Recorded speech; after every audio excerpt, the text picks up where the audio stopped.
Welcome in, everyone, to another session with the Second Chances. We're up to session 102. It seems like just yesterday was session 100. We've been going for about 2.5 years now. What are y'all going to do when this campaign eventually ends? Do you think there's going to be tears? Do you think people are going to cry?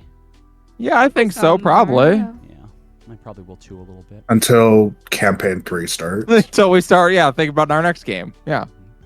Well, welcome in, everyone. As always, we want to start with thank yous to Critical Role, who created and developed the wonderful world of Exandria that we play in, as well as to all the artists whose music we use here on the stream, Reliquary Records, Hunter Rogertson, Dungeon Glitch, Critical Role, and Borislav Slavov.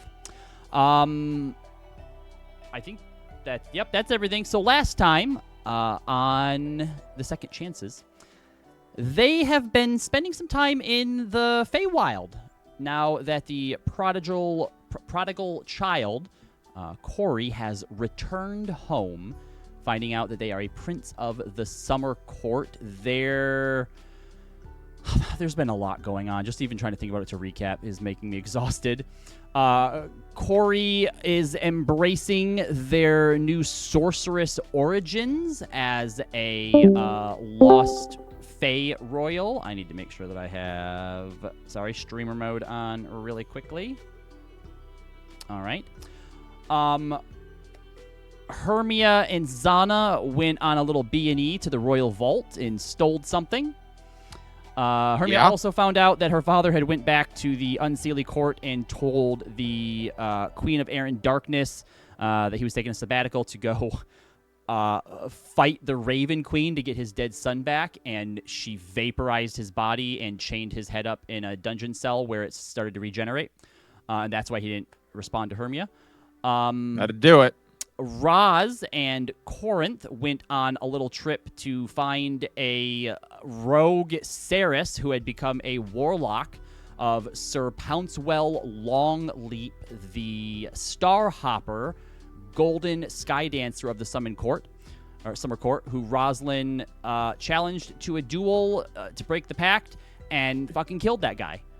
She did revivify him. Thank you for including that very important detail. She did revivify him. But Ceres isn't too happy about it, as 6-year-olds tend to be. No, I would say she was very unhappy, in fact. Yep.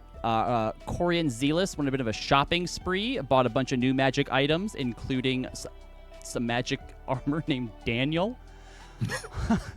And met Coward, whose name is like I need to be very clear about this, all right? Coward isn't a coward. That is the cow version of the name Howard. I just need everyone. I got it immediately. Okay, I need everyone to know that. Okay, right? no, I got that immediately. I thought it was hilarious. Excellent. Perfect. You got Howard reminds me more of like Stewart, though. Oh. I think visually, so Howard. Yeah, I think that was everything important that happened last session. No, what else? Leo got something. Yeah, what's in the box? Leo got the box thing. We went to the spooky lady and paid 3,000 gold for a familiar that we don't know what it is. Yep. So they tried to tell me it wasn't cursed, and Roz went, "Why is it chained up then?" So when you all get back to somewhere where he can not attuned to it, doesn't require attunement, but it is gonna take a minute. Like you don't just open it up, right? It's got chains and stuff on it. He's gonna need a minute to really sit down, like take a look at it. We'll get to it. The DM needs a minute. No, the DM knows what it is. I was gonna make something more specific for it, but it is based on something. I want to make my own version of it, so we're gonna do it live. Okay. Oh no. So, when we had last left off, you all had basically kind of came together. Corinth and Ceres were heading back into the court, into the inner courtrooms, and it feels weird calling it a palace because like they're a court, but they all are also a king and queen. So we're just gonna say palace just for the sake of it. Back into the Summer Palace. Well, you hold court in a palace. There you go. So that makes sense. So yeah, they're heading back into the Summer Palace. Maybe it's a Cordis. Is there anything else that anyone wanted to do sort of outside? Because basically what's coming next will be the banquet. Zealous, I know at one point you had mentioned wanting to sort of investigate or like to take a look and just kind of learn a little bit about the like fauna or the flora and like the plants and stuff like that here in the Feywild, didn't you? Yeah. Yeah, that's Why don't we start there then? Does anyone remember what music I was using for the Feywild? Because I forget every single time we start again. Was it Quirky Bones? No, that's 2. Oh, it's a little sad. That's a little sad, yeah. Or a little ominous. What was it? Mischievous. Tinkertop. This might have been it. Tinkertop Inventions will work. All right, so we'll start with all of you kind of gathered together, having just witnessed Rosalind murder and then revive Sir Pouncewell. So all of you, after a moment, are kind of back together. I guess the only ones who aren't here is Hermia and Zana, who are still back in the palace somewhere. But otherwise, you see that Leo has this. It's kind of like a small little like private chest, like a locker. It's probably about 3 feet long, a foot wide, a foot high. It's like a little almost like foot locker that you might like just kind of slide under your bed. It's carved out of like a fossilized wood. It has, now that you sort of have a chance, everyone here, to kind of like look at it as Leo kind of holds it under his arm, it has a bunch of different animals carved into it, but it's carved in like that really like it's almost like cave drawings, the way that it is, like sort of stick figure-ish in design, but it's carved into it, not just like drawn on there. And then it has, probably wrapped around it 3 times, it has these dark, sort of rusted, dirty chains around it with a lock on the front of it. You guys bought Jumanji. No, I think it's Chain Hank. Luster, by the way, also comes walking up, kind of. Does he look chunky? Yeah, I'm like walking isn't right, frolicking isn't right. You can definitely Waddling? see Waddling. You can definitely see the bulge as he has been fed so many fish. He's And, got a like, food baby. He comes up and just kind of like sits down next to Maeve and then slowly just like rolls over onto his side. You gonna be okay there, buddy? Lets out a burp Oh boy. and then puts an arm up like, you're gonna need to carry me, Mom. You're lucky I love you. You're very lucky I love you. Was there anything else outside of the palace that anyone else was hoping to do? I think that Zealous probably sort of lets you all know, like, hey, I want to go check out some of the plants and stuff. Yeah, is there like a park or something in this vicinity? Yeah, I mean, even just from where you are, like you can see sort of the tree line of this place. The market of fleeting opportunities is an interesting one because, like, as you walk down each row, like, it's constantly changing. It's difficult to get back to something that you've seen the first time. But I think what you all quickly start to realize is that you end up where you want to be here. So, like, as you were walking around before, the tree lines never moved, no matter how close you got to them.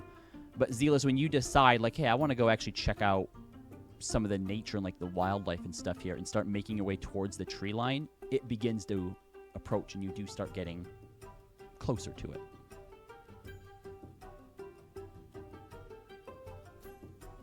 Don't like that.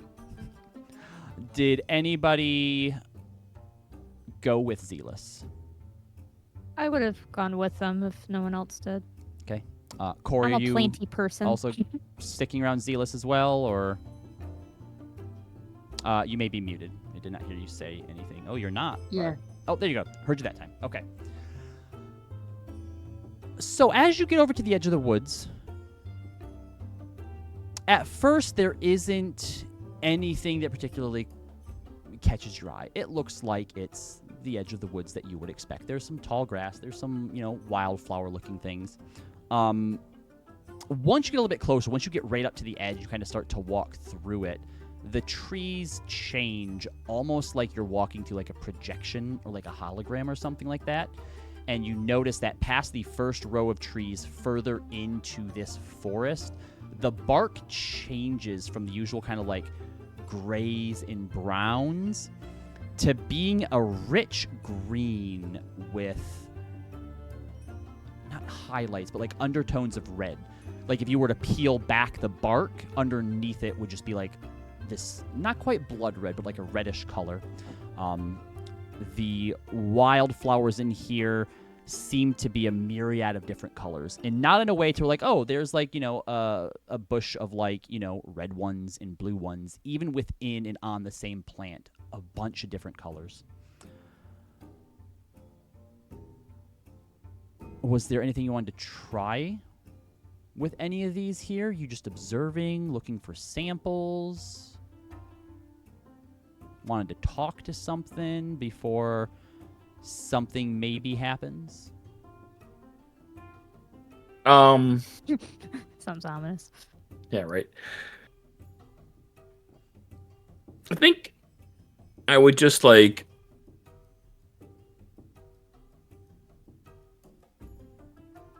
do like little like experiments or like take samples and stuff and just see like how the plant life is the same or different from back on the prime material plane.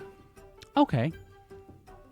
So I think as you maybe Druidcraft onto some of them and see how it reacts. Sure, yeah. Using Druidcraft, it reacts a lot the same way that you expect it to in the prime material plane. Like you were able to replicate the same flowers that you're seeing here. You're able to get things to sprout sort of out of trees and stuff like that. And the first time that you get a flower, like when you just make it in your hand, cool, yeah, it looks the same, looks like a normal flower. The moment that you try to like sprout one of those flowers like off the bushel or like off a tree, for example, you look at it, you admire it. Very good work, works how I expect it to. You turn to walk away. Father, don't leave us! Oh, I don't like that. Zealous, return the father. Are you leaving? You turn back around to see these two little eyes open on the flower that you just druid crafted. Oh. Please. The one I made? The one that you made. Oh, no. Please, I don't know any of them. Zealous, I don't know how to tell you this, but you're a father now. As you look, all of the other flowers seem to have eyes as well and are looking up at the new flower that you've created. And then look over to you expectantly to see what you're going to do. Did you try talking to them? Hello? And then in unison, like 50 flowers. Welcome. Don't fear us. Just echoing through here. You're one of us now. Zealous, this is no place for a child. You see vines creeping up from the flower bushes towards the flower that you crafted. It looks nervous. Slowly starts to coil around it. Plucks it from the tree. Draws it down towards the bush. And then you watch as all the petals are just torn apart off of it. Yeah! And all the flowers start to eat bits of it. Wait, what? The other flowers ate the flower I made? Yeah. Yep. I don't like the cannibal flowers. Zealous, I don't know how to tell you this. You were only a father for 5 seconds and you already failed the one job. Jesus, Maeve. I'm kidding! I would be careful what flora you craft with around here, Druid, and you look to see this old, wrinkled lady hunched over. Looks like 6, maybe 6.5 feet tall as she moves through the flowers with a basket sort of under her arm. The Fae can be a dangerous place outside the bounds of the courts. She reaches over and plucks a few of those prismatic flowers. I go, no, please, not us, leave us. And she puts them into the basket. What are they? These they call prismatic devourers. Beautiful, beautiful things, but Oh, they run their mouth a bit too much. What are you going to do with them? Oh, they are used in enchantment that is quite popular with both locals and those visiting alike. You use them to make a glamour weave. Glamour weave. Yes, so for example, you could create a cloak with glamour weave that you can then change to look like any cloak that you want to. Oh. Or look at an old cloak that's kind of like tied around as a sash, and he's like, so this is made up of those little guys? Maybe. I'm sure there's other ways to do it as well. Did you buy it here in the Fae? No. Maybe it is, maybe it isn't then.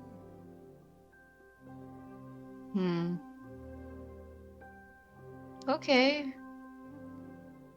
What's your name? Oh, I know better than to give mortals my name. There's power in that, you know. But you can just call me... Why don't you call me Auntie? I've never been an Understood. aunt before. Your name is Auntie. Oh, swell. Why don't you children come back to the safety of the market and the courts? You never know what might be lurking out here. That might be fair. Come, follow me this way. And as you turn around, you realize the tree line much further back than you realized it was, having just sort of moved in here, 10, 15 feet. I think based on what you all have seen thus far, if you hadn't already guessed, there's probably a good chance this is a hag who sort of leads you. Stage, is it? Would you like to ask her? No. Do not. Before I go back, I'm going to also pick some of the prism weed, you said? Prism devourers, yeah.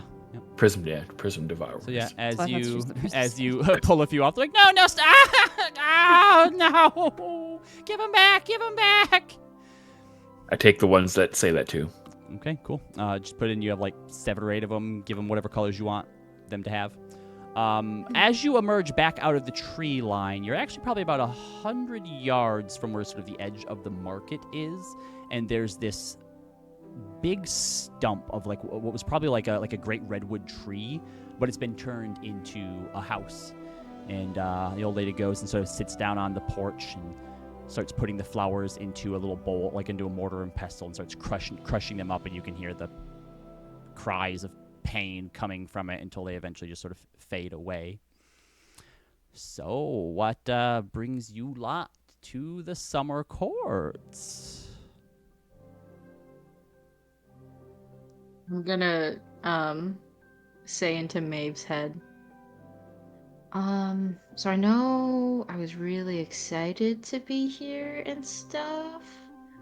I don't think we should tell her anything, right?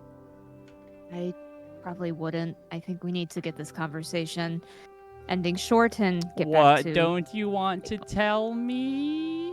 Oh, we were in the summer courts on business. Oh, she looks at you, Corey. Sorry, detect thoughts. It's a habit when people start looking at each other without speaking. Oh, that's great. Not invasive at all.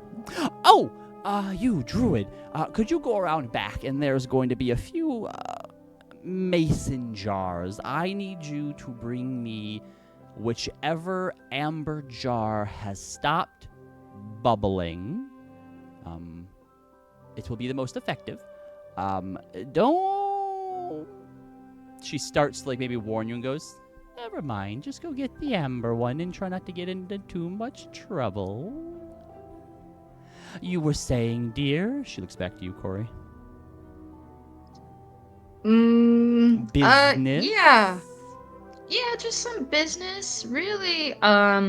We're just it's our first time in the Feywild.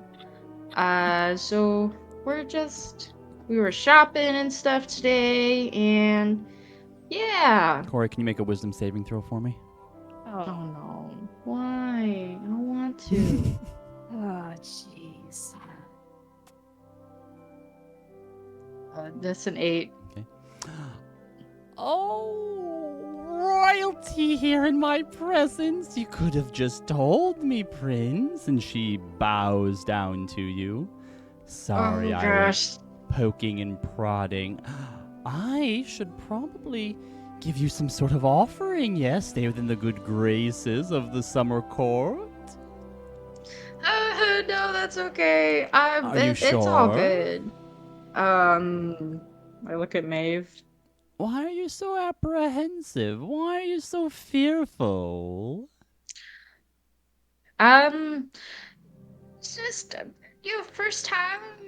Or no, not first time. I guess are you part of the court? Or are you just one of our lovely I am citizens? affiliated with the summer court. If by part of the court you mean inner or outer circle, no.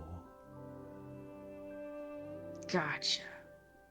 Okay. No, this is the best feeding grounds for one of my persuasion. Feeding. Feeding? grounds. Yes. I'm sure you've heard stories of the way that hags act, the way that they kidnap children in the night to gobble them up. It's all malarkey, mostly. Oh, okay. I thought you were gonna say that it was all true. Oh, well, for certain hags, sure, it is. If they feed off of sadness and terror and fear, then kidnapping children, they produce that for you in spades. But not me. I feed off of happiness. Oh. Do you suck it into yourself and take people's happiness away? Or it's just like you it's enjoy... not so much taking it away. Otherwise, when they are around you, they wouldn't feel happy and they wouldn't want to come back around again. We just siphon off a little bit of it, that's all. You don't feel it quite as deeply as you might otherwise. And being right next to the court that's known for partying, it has its benefits. True. I see. Well, actually, what would make me really happy? Oh boy. Tell me. So, yes, royalty, thank you. So I also I moonlight as an adventurer in the mortal planes, and we were actually, and I kind of glance at Maeve in case she wants to stop me. She doesn't even know how to stop you at this point, but she'll try. But one of our recent endeavors is kind of pushing us towards a certain hag that if you had any information about, I would be very grateful. All right. We're going to have to speak to the Prism Sage. Oh. Yes, she's an old one, all right. But That's what we've heard. she's not one that you need to fear so long as you have the right expectations going in. She feeds on sadness, despair. She likes to make deals that cause it. I believe her whole thing is the fresher, the more new that sadness is, the better it is. So whatever it is that you might be willing to give up that would cause you to be oh so sad so that she can feed off of that, the better. Zealous, you head around back and you see that there's this setup of multiple shelves. There's 5 of them. There's 10 mason jars on each one. They all have different colored liquid in them. It looks like a honey or like a sap or something like that. Some of them are bubbling like out of control. Other ones you see there's like a few bubbles kind of floating up, and down on the bottom there's like 2 or 3 of them that seem to be perfectly still, and assortment of different colors.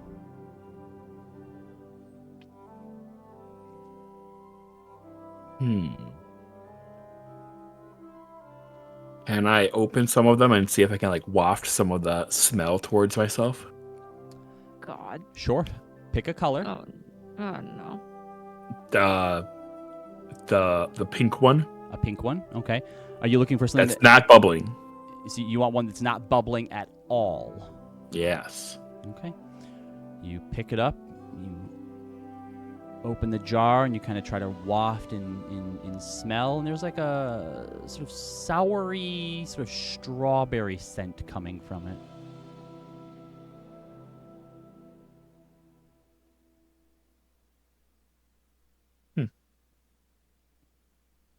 I'll look at. Is there one that's really bubbling hard? You want a pink one specifically? Yeah. Yeah, there is. I open it. Okay. You unscrew the lid. Make a dexterity save for me. I'm good at those. 4.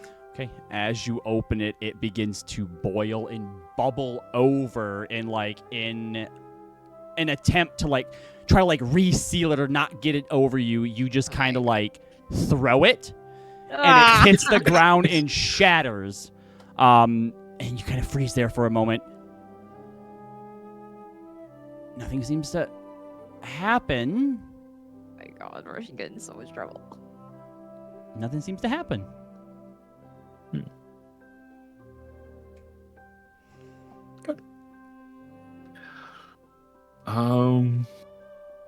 Is there a purple one? There's a purple one. Just look for an amber one? Okay. I'm going to take a purple one that's not bubbling and put it in my pouch. You got it. And then I'll find the not bubbling amber one and return. Okay. So as you come back around, she sees you. Oh, excellent. You didn't get up to any shenanigans back there, did you? I opened a pink one, and it started bubbling over, so I threw it on the ground. But luckily, nothing happened. Damn it, Silas. Yes. Yes. Oh, don't worry. I'll take care of that one. Thank you for being honest, though. You there, the motherly one.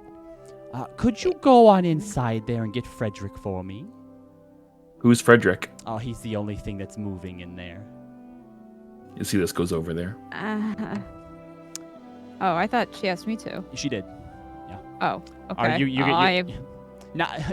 just want to go in and try and find Frederick then, Zealous? Zealous incorrectly assumed that he was the motherly one. She did point to Maeve when she said it. Oh, fine then. Okay. Right. Of course.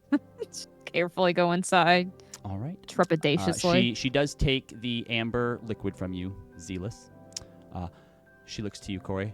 Where were we? What were we talking about again? Ah, the Prism Sage, yes. Yeah.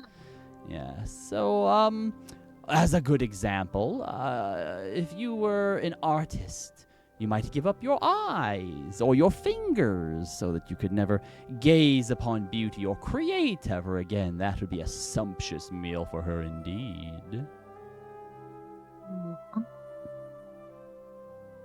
Yeah, so we know that, like, yeah, she likes sadness and blah blah blah. Sacrifice this, blah blah blah. I guess if you have any like tips for like whatever you what kind agree of- to, don't ever break it.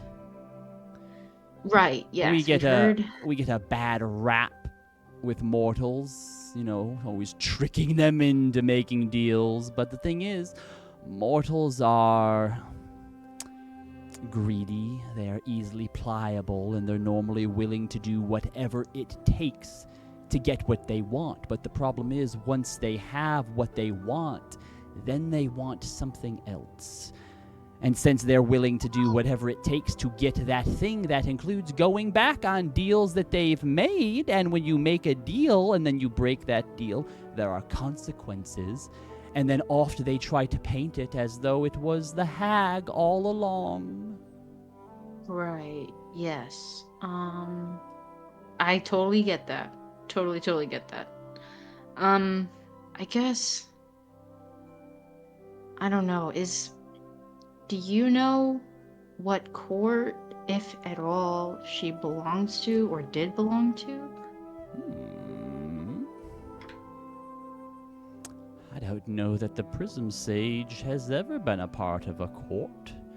For as long as I've known, she's resided on the Prime Material Plane since long before the founding of, or at least the coming of the gods.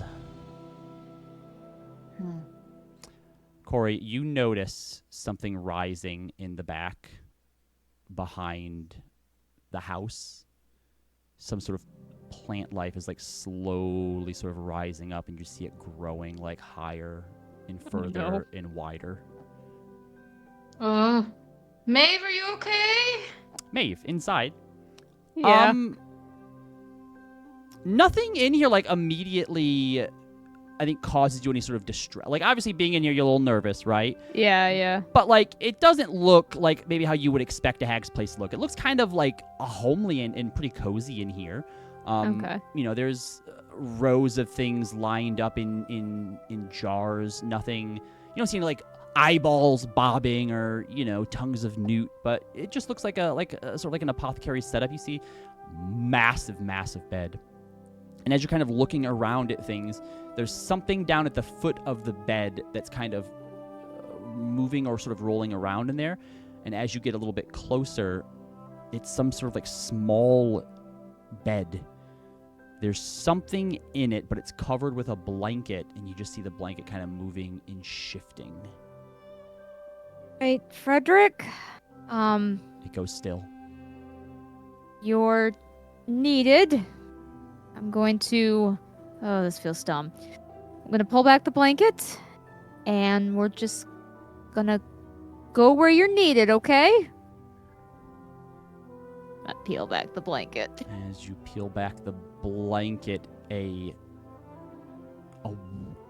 white, kind of flesh-covered appendage lashes up and curls around your wrist. And as you go to pull back, it's on there pretty tight, and you have now hanging from your arm this tiny, like half the size of Luster, elephant with wings whose trunk is currently coiled around your arm. Like a pink elephant? Like a little tiny, sort of white, pinkish flying elephant, yeah. Hey, Frederick? Oh, you're a cozy Oh, guy. you found him! Be careful, he's injured. And you see there's a long scar under his belly with little stitchings in it. Oh, all right, poor guy. I'm gonna. All right, you're under me, and I'm gonna support your legs, okay? Yep, that's how we carry animals around here. All right, as you come out, she hands you the jar and goes, "Here, go ahead and feed this to him." Okay. You hungry, Frederick? And as you're like trying to undo it, he like sticks his trunk right in there and just starts like sucking that stuff down. Is it still connected to my arm? No, he lets go of the arm. Oh, okay. So I'm just holding him. Okay. Okay. Uh-huh.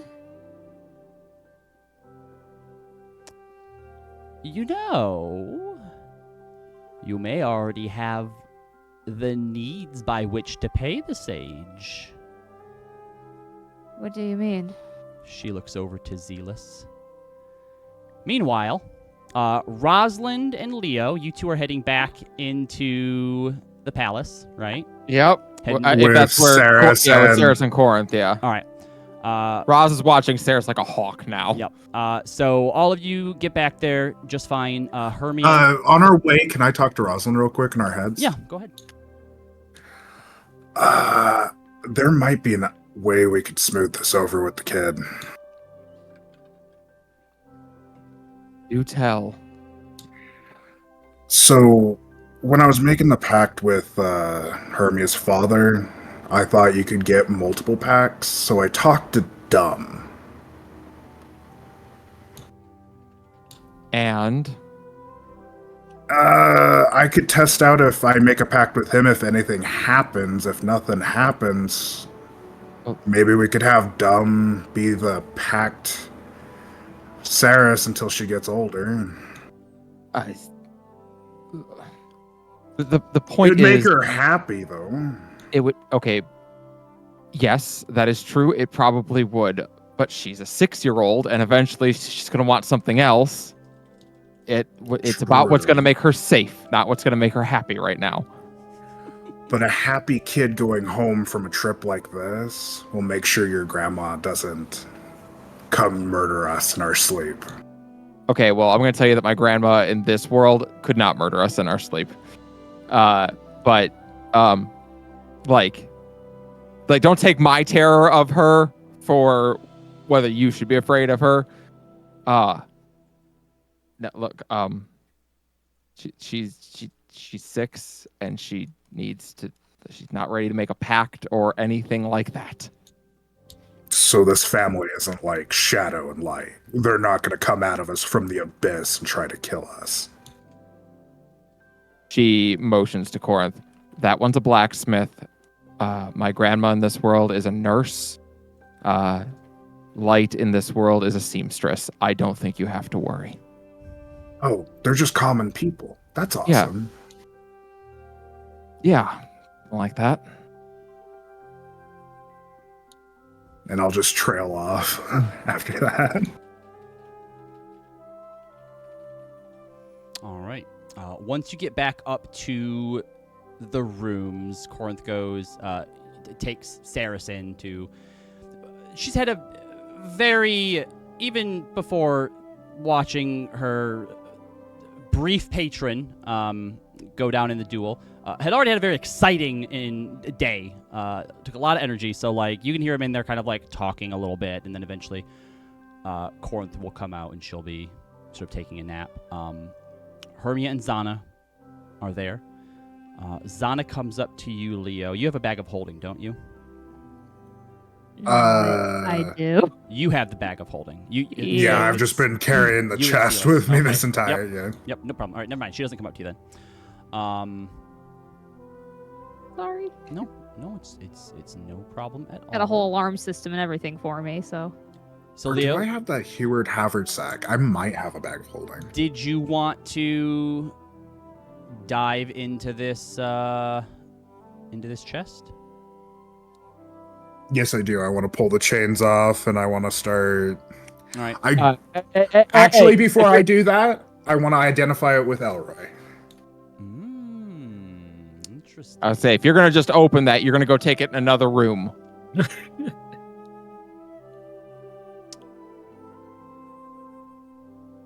Okay, here's the Keep problem. forgetting I have that mask. I forgot what the actual item is called that it's based off of, which means we're going to have to go ahead and name it right now. So, this is called...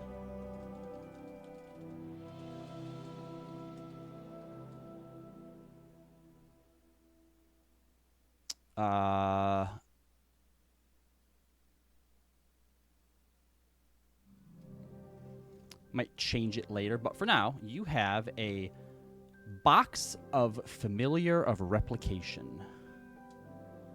And essentially, whatever is in this box takes on the form of a familiar for the owner. It essentially acts just like a familiar does. So, you know, it can use the help action. You can go, like, look through its eyes, listen through its ears, stuff like that. All the stuff that the Find Familiar spell does. And perhaps other things to be determined later when I think of them. But what the Identify spell tells you is that this box is essentially like its pet carrier, more or less. If it ever like dies for some reason, normally with Find Familiar, you just get the components you need and you resummon it. It basically is reborn within this box the next day. So it's a Interesting. 3,000 gold find familiar charm. That like never runs out. I don't know what Oof. the incense for find familiar normally are. And again, it'll have some more stuff on it. I just don't know what those are at the moment. But it doesn't tell you how to take the lock off. Would you like to try and pick the lock? We'll give it a try. Make a thieves tool check.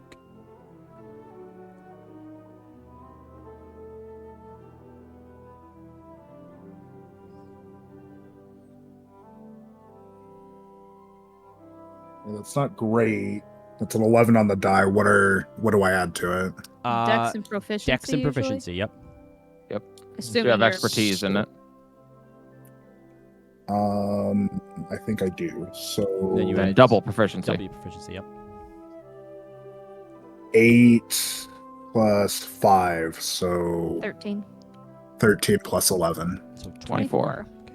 You go to put your thieves tools in and start sort of fishing around in there, and like you don't hear anything. Like you're not hitting anything, and you push them in deeper, and they seem to be going further past the lock than they should until they like get pulled in and you lose your lock pick tools inside of this lock. You're gonna need to buy a new set.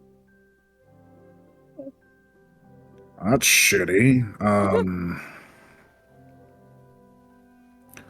Who wants to talk to one of these magical fae people to see how to open this thing? Just shakes her head. I'll pick up the chest and head out towards the palace area. All right. I love it.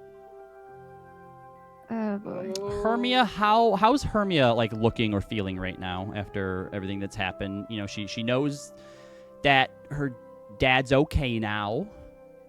Zana just left.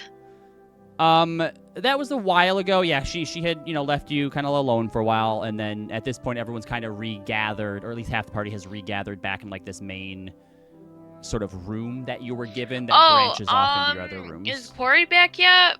Not yet. Okay, well, I'll wait for Quarry. Okay. Rosalind, did you want to chat with Corinth at all? Yeah. Kind of when Corinth comes out, she's like, she watches Leo just leave to go find someone to help open the box. Just thinking, not the best use to 3,000 gold we've ever had. You don't know that yet. But she looks at Corinth and is just like, Who looks for the first time, like as they come out and kind of slowly shut the door, finds the closest chair and just looks finally relaxed. And then you see they put this cup up on the side of like the chair here, and they look at it, and you watch it slowly fills with a brown liquid. Begin to sip it. whiskey? Cognac. Cognac. I don't know if this is what it's actually tasted like, but back home in Western, there is a trade supply near us, and they got some Marquesian liquor that, I kid you not, because there are people that exist who can afford to spend it, 5,000 gold for one bottle. This is that, apparently. I can't even fathom. What's Marquesian? Marquette, it's a continent? Oh, right. Right, Okay. no. You're an alien. You're from a different world. She nods and sits down. Sure. Look, that's not the strangest thing that's happened. We're in the No, Feywild. I'll bet it isn't. My daughter has another version of you in her head. Yep. That was eaten by Thordak the Cinder King. So she says. I saw him once. You saw Thordak the Cinder King. Shit, hold on, did she? Or did he? No, mother, sorry. My mother saw him. Evelyn did. Yes, she was alive when the Chroma Conclave laid waste to Teldore. It was 50-some years ago. before my time and not on my world. Indeed, before my time too. Look, this is not how I wanted any of this to. This is not how I wanted the first time meeting you to be like. It was. I'm gonna talk to Titania and I'll make sure she sends you home.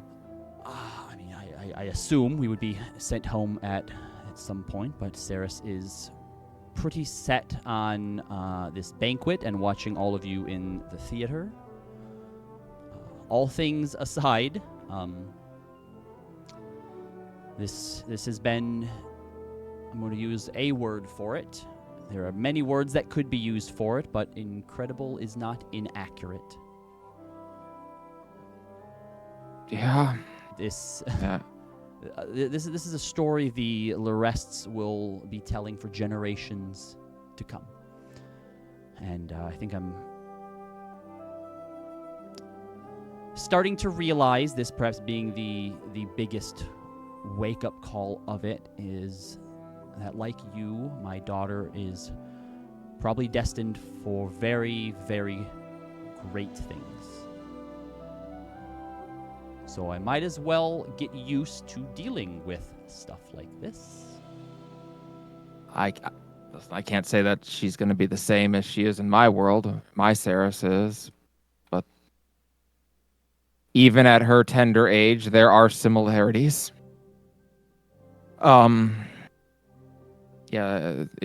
She's not going to be a seamstress or a smith or anything like that. I'm aware. So I figure to that end, we can either try and fight it or get out in front of it. If she wants to learn to do this, this sort of thing. I assume, well, I don't want to, but you don't have children yet. No, I was not expecting to be alive a whole lot longer than this. There's no fighting anything they do. The more that you oppose them, the more they want to do it, so... Roz just gives a 1,000-yard stare. Yep. Well, if that's what she wants, and if you're willing to help, I'll teach her. Something tells me you have bigger things to deal with currently. Well, of course, yeah, I can't come right now to teach her in that way, but I can teach her by dream. I can teach her how to fight. I can teach her how to do those sorts of things. And if you're willing to handle making sure she does her studies and starts doing exercise during the day, then she could learn. I mean, right now she's 6, so we'd probably start pretty easy, but... We'll have to have a talk with her father as well. That's right. Marcus, right? Yes. I will say, from what the little bit I've been told, and from even just the little bit that I've seen here, if your, heroing career does well and you are alive long enough to consider it, I don't think that it is... Since this is not your world, you can consider Western to be your home away from home, if you ever need it. I also thought. Thank you. You're, different. I don't know what that means. Yeah. I've met a few people since being here that exist in my world, too. Some of my aunts and uncles, and my mom, of course. Right. Yes, my mother had mentioned that she met an alternate reality daughter of hers in her dreams. Yeah? I'd be lying if we said we didn't think about getting her admitted after that, but, Yeah, that's kind of what I realized after I told her what the hell was she supposed to do with that. The stuff with Saris helped make things a bit I don't want to say more sense, but helped. Everyone that I've met that has existed in my world too has been similar but different. You know, obviously their circumstances were different here, but there are similarities that bleed through. Everyone except you. You are nothing like the you of my world.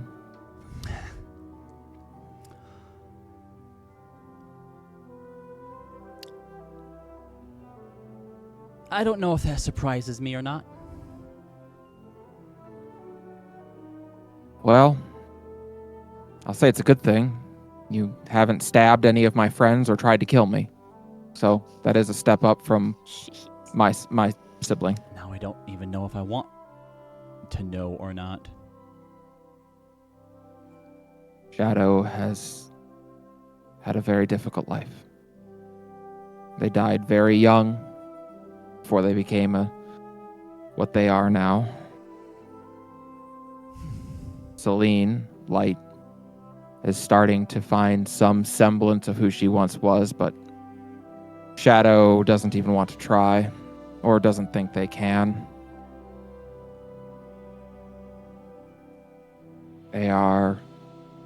They believe they're a monster, and I'm not sure they're wrong.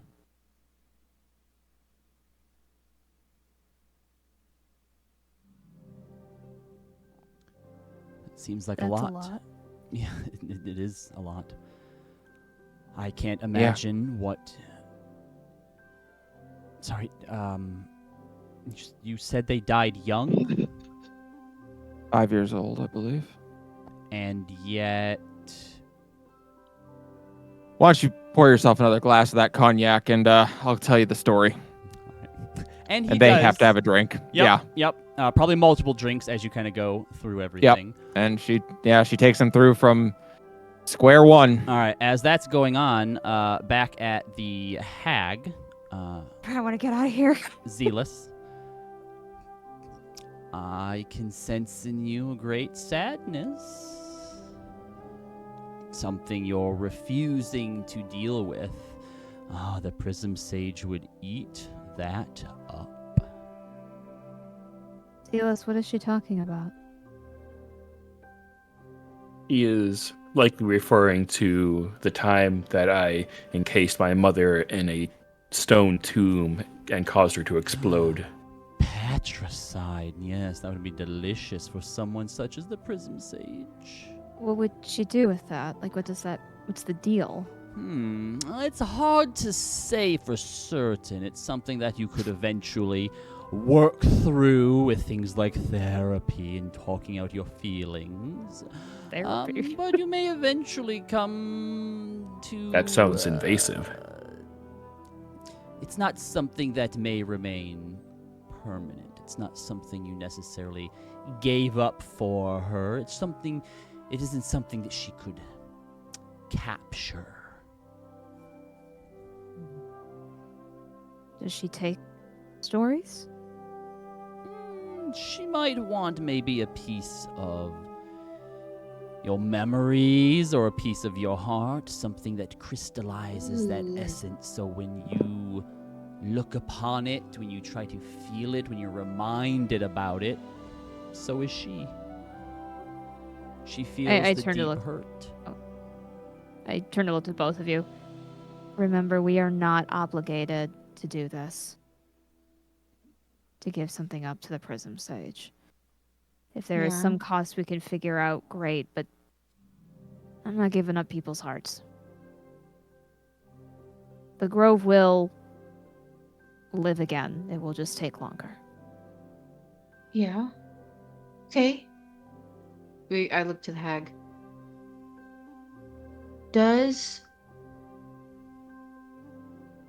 So she wants sadness, right? And it just has to be something someone gives up as part of the deal, right? About that, yes. So it's obviously what we want essentially is a big ask. And So that means it'd be a lot of sadness for one person. So what if all of us gave up something small that was like a smaller dose of sadness? Like a group offering? You'd have to ask her. Quantity versus quality. Would you take it if it was happiness? Would I take As a hag? It's a bit different for me. I don't really take things from people, so to speak. You normally give things to cause happiness. Yeah. But do you guys understand what I'm saying? Like maybe I do. Just what is it that we would do for that? And unfortunately, we may not know till we get there whether she would accept it. She points to you, Zealous. Could you take a few steps back? Your bitterness is seeping in. It's also something more. You think that you're killing them, don't you? What? hey, What is she talking about? For the second time, I'm asking. My bitterness? Yes, your sadness. It's bitter to me. It's the opposite of happiness. Sorry. Zealous will take steps back until it's in a corner.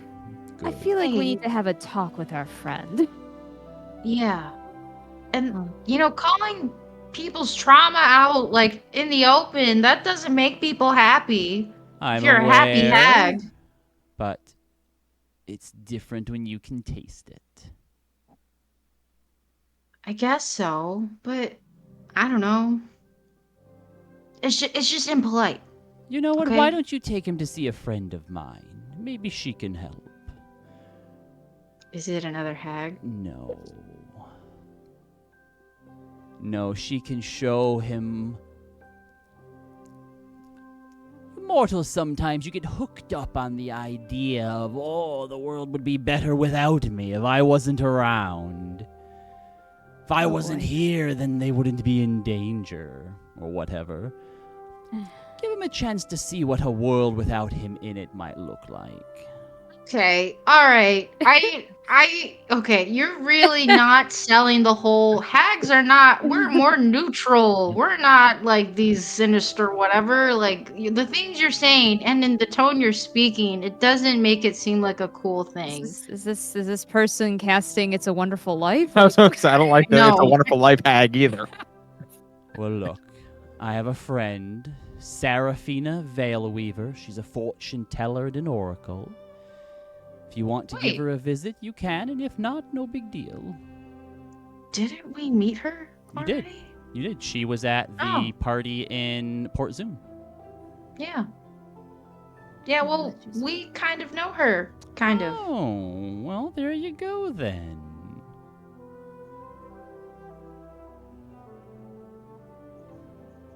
Are you enjoying your time with little Frederick? He is. Frederick lets out a burp. I'm used to handling small animals, so it works. Would you like to keep him? Keep him? Isn't he yours? No. I found him injured in the woods. I was just helping him recuperate. Oh. Well, I mean, if he's of the woods, I think he can choose where he'd rather be. I don't need to be his master if he wants to be free. Very well. He's not ready to go just yet, though. Oh. Where do you want to go, Frederick? He just kind of rolls over and, closes his eyes. Luster's down at your feet, looking up at you like so betrayed. So betrayed right now. Aww. I know. Luster, you're the only pet for me, I promise. Puts his arms under his chin. Yeah, I know. I'm sorry. I rub his under his chin. I know. You're a good boy. You cannot be replaced, I promise. Sorry, I'm a little headed up. I see. It tastes delicious, though. What tastes delicious? Your love. Okay. Oh. Yeah. You need to stop describing it that way. Like, it sounds very, like, I'm explicit. sorry. And If you go out into a cold climate as a hunter to hunt elk, you need it for sustenance, for warmth. Does don't that say make I you, taste the elk in does my that mouth or make you whatever. evil? It's okay. No, but you're It's okay. Corey, it's what? okay. Okay. No, it's no, because we're once we're done saving the world, I'm gonna come in here. I can't believe I'm saying this. I'm gonna look at the education system and just really teach a little bit more about, I don't know, just etiquette and like having Sounds tax to and me stuff. like maybe you're just feeling a little uncomfortable because people aren't here acting the way you want them to or expect them to, Your Majesty. Oh boy. Okay, Not but like does we that had just thoughts mean on I all have the to time. accept that you like how my friend's happiness tastes? Like, that doesn't sound good. That felt gross in my mouth. It just is what it is. It's My apologies. Also, please check your taste privilege. Not all of us can taste. That too. Well, I believe that Okay. I have taken enough of your time. Frederick, and she comes over and these long, like 7-inch long fingers unfurl and pick up Frederick out of your lap and kind of hold him and start to gently stroke him. Until we meet again. If we meet again. if we do, the world is a strange place. How about we get back to the castle before we piss off any more hags? Okay. Thank Thank you for your company. It was very enjoyable. Is that plant in the back going to be okay? I'm worried about it's gonna be a beanstalk. All right. And she puts Frederick down and heads around into the back. And as you're walking off, you watch as it suddenly flames begin to spread all around it. Well, so much for a beanstalk. All right, how about we get back before people start thinking we're dead? All right. So you guys head That back. was fun. Zealous, you doing it? We're gonna have to find time to talk about these things of yours. You've got some things to work out, apparently. I am sorry, I am bitter. That's not what I mean. You think that you're killing us? I don't think Well- I think that. No, I think, and I just like say into May's head, I'll try to fill you in later a little bit, but Zealous is still trying to find his own way to express that to us. Okay, so just kind of get indication, and she'll just pat Zealous's arm. You ready to be a big bad wolf? Rawr. You got the part down. As you are all heading back, Rosalind, you finish telling Corinth the story of the Lorests.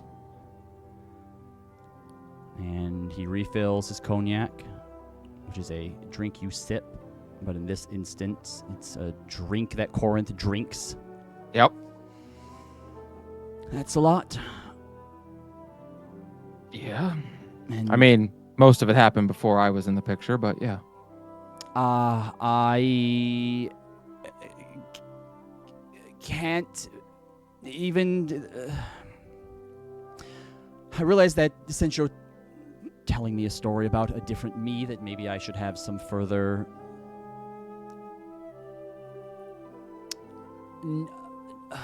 insight into it. But No, all I really have is that something happening to you that young and being put into a situation like that. I don't think that there's any favorable way to respond to it. And I think that, well, there are parts of it that are, a lot of parts to it that are quite tragic and sad, that there's a certain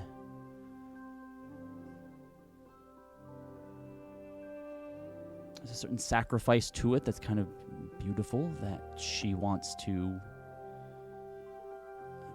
stop people from living the same fate or having the same thing befall them that did her.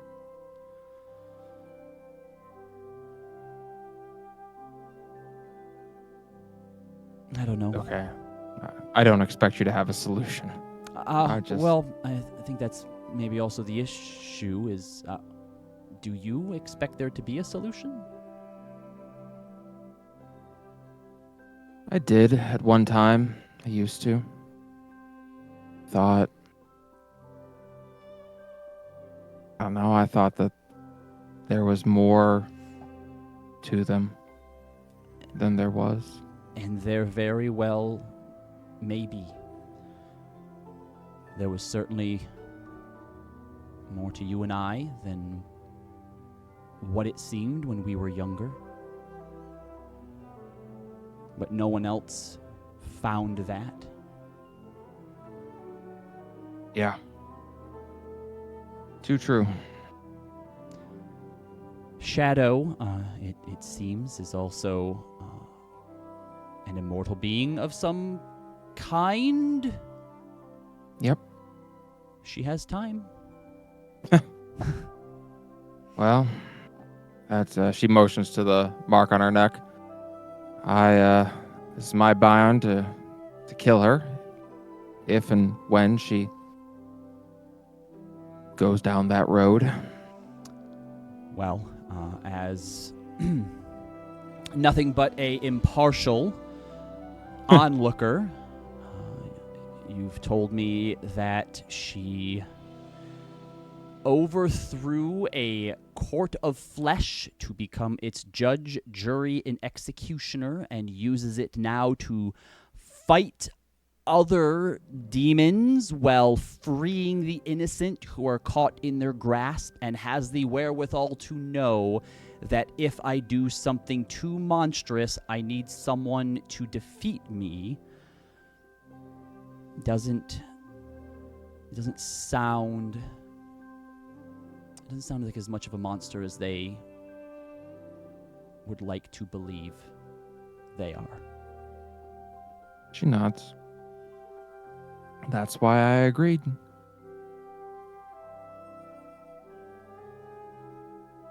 Please don't ever tell her about me. She already knows. Okay, So. That's terrifying. She knows basically what I know. It takes another big swig of the cognac. Yeah, it's wonderful. I can't tell you how nice it is. The rest of you arrived by now, so Hermie, if you wanted to grab Corey for an aside or talk to her here with everyone else present as well, it's completely up to you. Zana slipped a thing into the bag. Not yet. Okay. Zana is here, but she's just kind of over in a corner. She's just been listening. Corey, I have a question. Yeah, what's up? Can my dad come back here? Yeah, my new dad, I don't know. Apparently he tried to, he wants to go fight the Raven Queen, I guess, and I had to, convince him why that's a bad idea. Okay. I mean, yeah, I can ask. Absolutely. I kind of pull Hermie away. Sorry. I can't help but feel really bad. Because, Feywild's gonna Feywild, and I've been just really happy to meet up with my family and stuff, and then all of a sudden, your dad was here and stuff, so how are you doing? Are you okay? I'm not sure exactly. It's a lot, and I don't know, it's just, he's weird, and I don't know how to handle it, I guess. Yeah. Yeah. I really don't want him to, piss off the Raven Queen, though. That'd be bad for everybody. I don't think that's a smart move. But I don't know. As dumb as it is, I think it's kind of sweet in his Chad dad way. Yeah. I mean, I wish, like, things... You could, like, solve everything by just beating the shit out of it. But, unfortunately, that's not how life is, unfortunately. Right. Yeah. Well, I know that it's gonna take some time, and I know it's not gonna be easy, but whatever you need, I'm here for you too, Hermia, and I actually, also to explain to everyone, Corey is like decked out in like different types of like armor and magic items because they're like, I don't know what I'm gonna be, but I'm gonna try to be everything since I don't have magic anymore. And I pull out this jagged, spiky looking rod, and I hand it over to Hermia. It's nothing bad. I guess I can't say like we're twins and stuff anymore because I'm not a warlock anymore. But maybe you would have better use of this than me. And I give you a warlock rod. Is it which is Rod of the Pact Keeper? Yes. Warlock rod, what am I talking about? Yeah. And I don't know. Take it from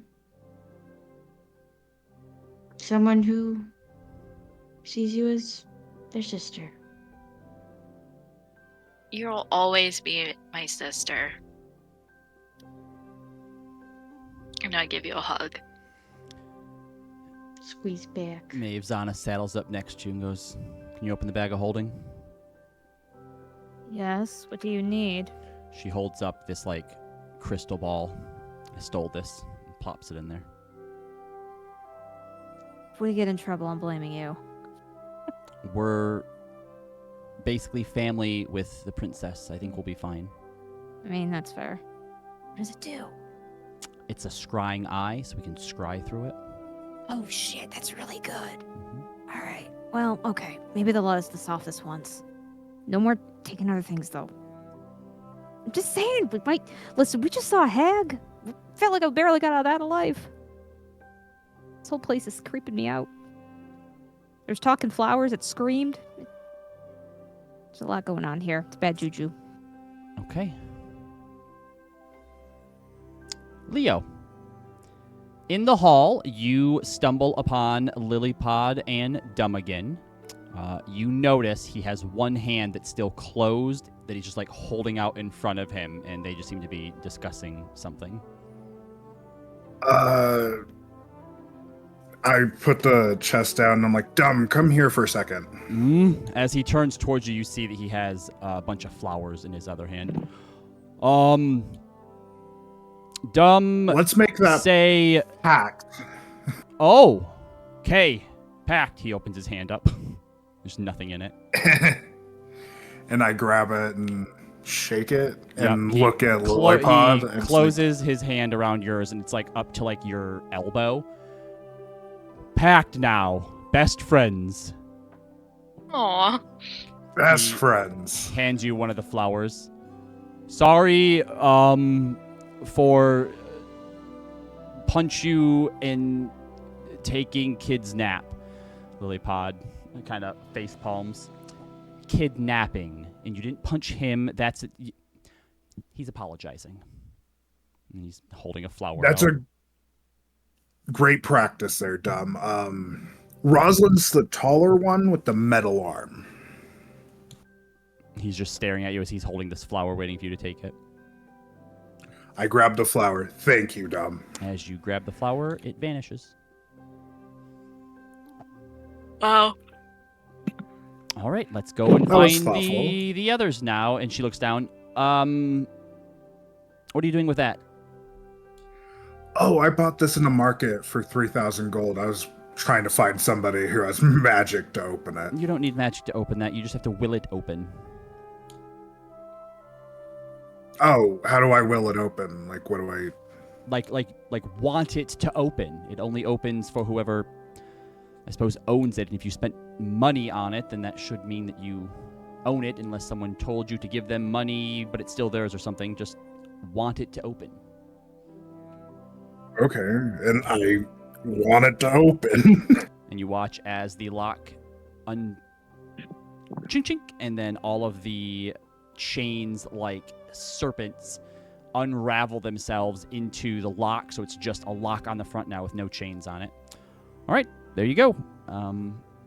Will be with your friends. Dumb wants to apologize, and they start to walk off. Do you open it here in the hallway? Yeah. As you open it up, the inside has basically just kind of been like hollowed out, not very like smoothly, and there is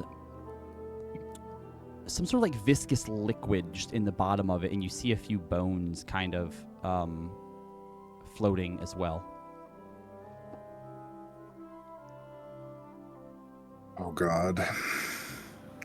Can I tell what that liquid is? Have we been inside that liquid before, or has one of our party members been inside that liquid before? You're pretty sure it hasn't? Or you haven't? You're not really sure? It's So it not doesn't look like a gelatinous cube. Yeah. Oh, I see. Okay. I guess the viscosity of it, like, it kind of seems gelatinous-like. With your, I think, passive, like, perception, it doesn't seem acidic. All right, what else do I do? Do I climb inside, It's or... not big enough for you to climb inside. You touch You should it? put it in there. You can touch it. I'll touch the goo. When Leo thinks of a familiar, what is like in his mind, if he pictures like a wizard and their familiar, what is the familiar? Like what do you imagine his familiar would be like to him? To Leo? Yeah, like this whole time he's recently found out this is something to do with like a familiar, so I'll get like a pet or whatever. So like, what does Leo envision would be like his perfect familiar? Like what kind of animal? To be honest, the most like ferocious thing he's come across that he'd really like to be on his side is an owl bear. Okay, as you touch this thing, you watch as this liquid sort of quivers a bit from your touch, and as you pull back, it starts to change and like morph and like mold itself, and you watch as it develops wings and they start to feather out, and like the liquid, this like gel or this ooze or whatever it is transforming into actual like wings and feathers, not just made out of the goo, like it's starting to sort of slaw off of it, and what's left before you now is a full owl, except it has your face. Who? Oh, God. That's terrifying. Who? It jumps up onto your shoulder. What do you do? Who? You have an owl familiar now. With your face. So not even an owl bear familiar. It's an owl familiar. Correct. I thought the bear a little bit louder. Oh, God. I pick up the looks, chest. Yeah, it looks like it start basically looks like walking someone did like a bad Photoshop job and put Leo's face onto an owl. Great. Mm-hmm. Maybe Great. we'd be able to get some free frights off. We've got the owl version of Seaman. There's a knock on the door, and you all see Lilypod goes second chance. Wait, did Leo come back with the He thing? will. They left before he did, so he'll be back in okay. in a second. Second chances. If you have a moment,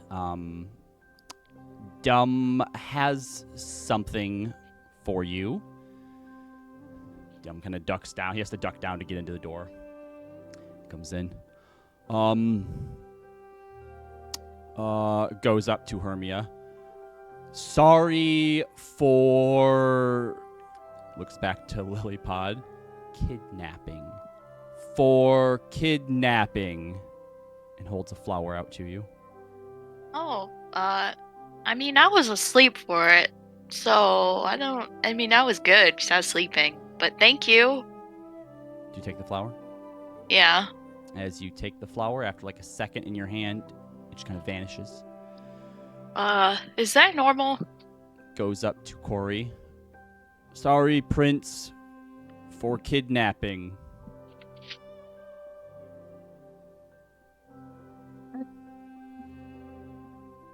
Thank you. You were just doing your job, and I'm gonna change things, but appreciate it. Thank you very much. Goes up to Zana. Sorry for... She just takes it. It's fine. Okay. Goes up to Maeve. Sorry for kidnap. I forgive you. Goes Take up the to flower. Corinth. Sorry for kidnap.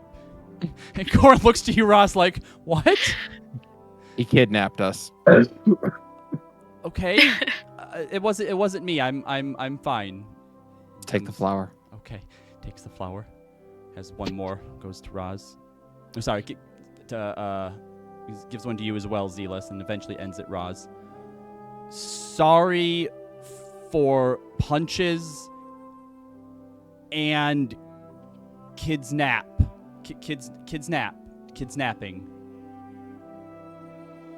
Roz takes the flower.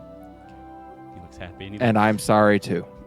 He gives a thumbs up to Lilypod, and she's like, "Yep." Does everyone Good job, else's buddy. flowers stay? No, everyone else's flower after you grabs it vanishes, and then Okay, I was about to be upset. and then one by one you start to notice there's a little flower that appears sort of around your heads that just kind of floats around. And if you try to like swipe at it, it like kind of like it's mist, and then it'll reappear. Aw. You now all have Blessing of the Bloom. Give me a quick second to let you know exactly what that does. Lester just keeps swiping at it constantly.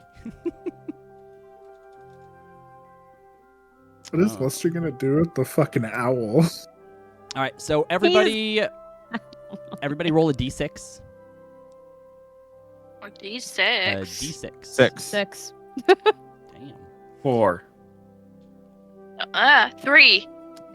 Note that down somewhere, because when you receive this blessing, roll 1d6 to determine how many magic petals your flower blooms with. When you make an attack roll, ability check, or saving throw, you can add +5 to the result. You can do this a number of times equal to the amount of petals your flower has, and once you've used them all, the blessing fades away. Forever? Can we use more than one at a time? No. Okay. Good Is to know. this an item that we can get, or do we need to just put it down I somewhere? can have Callie put it in later. Okay. But you can just like there's a place in like your inventory or your notes where you can put down how many petals you have, and basically until you use this up, you just have this little illusion of a flower kind of floating around you. I'm never gonna use it. I have it forever. Attack rolls, ability checks, and saving throws. Basically anything you'd roll a d20 for. You can add +5 on there. And you can style however you want. If you want it to like constantly sort of be like in your ear, so it looks like you're wearing it in your hair, that's fine too. Yeah, that I'd like mine in Yeah. there, please. All right, no problem. Save them for the portals, y'all. Saving it for the final dungeon. And then you watch as Leo comes in carrying the chest, which the chains have rewrapped around it, Leo. And he has this owl on his shoulder with his own face who goes, "Who? Jesus! What the fuck is Roz that? bursts out laughing. Who?" We made a bad purchase.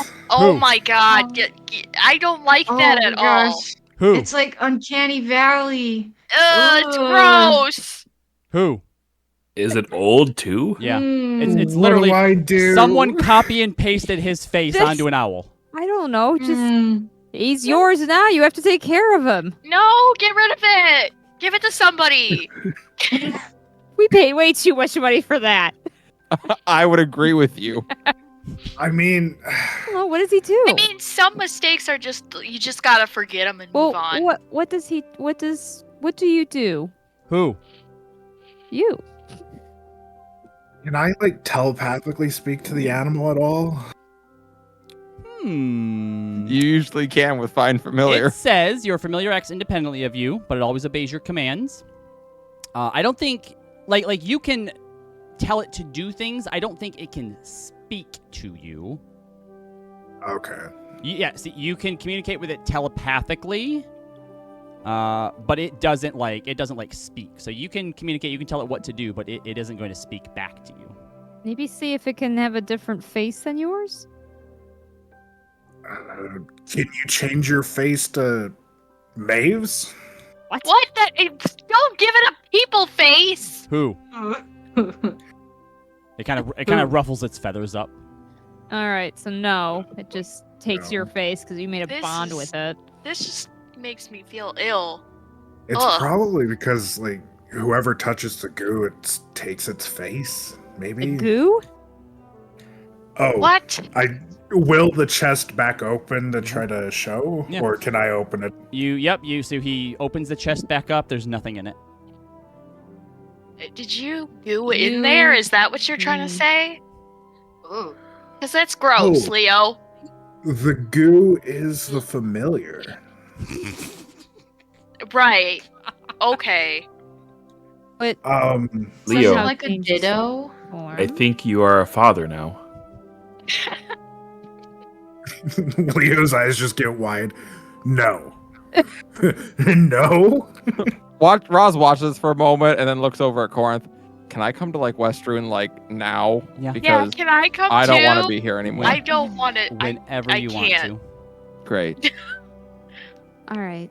It has your Ugh. likeness. You must protect it. Hermia Like- looks for a tablecloth and like puts it over the owl. You just hear There from we the other go. side. Who?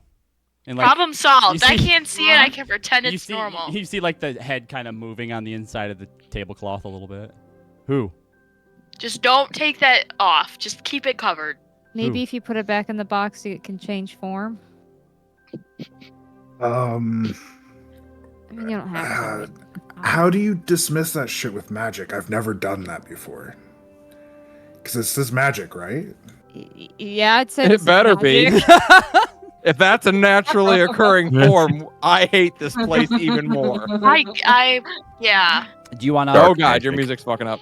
Do you want to try and? Oh, It's just after 10. It's time. Yeah. Do you want to try and put it back in the thing, Leo? Yeah, can I will it back into the chest? As you kind of like think, like go back into the chest, it starts kind of panicking underneath the cloth and flapping its wings and kind of falls down and is just rolling around trying to get out of the who, and it's I pull the cloth. it's off. trapped in the cloth. What in the?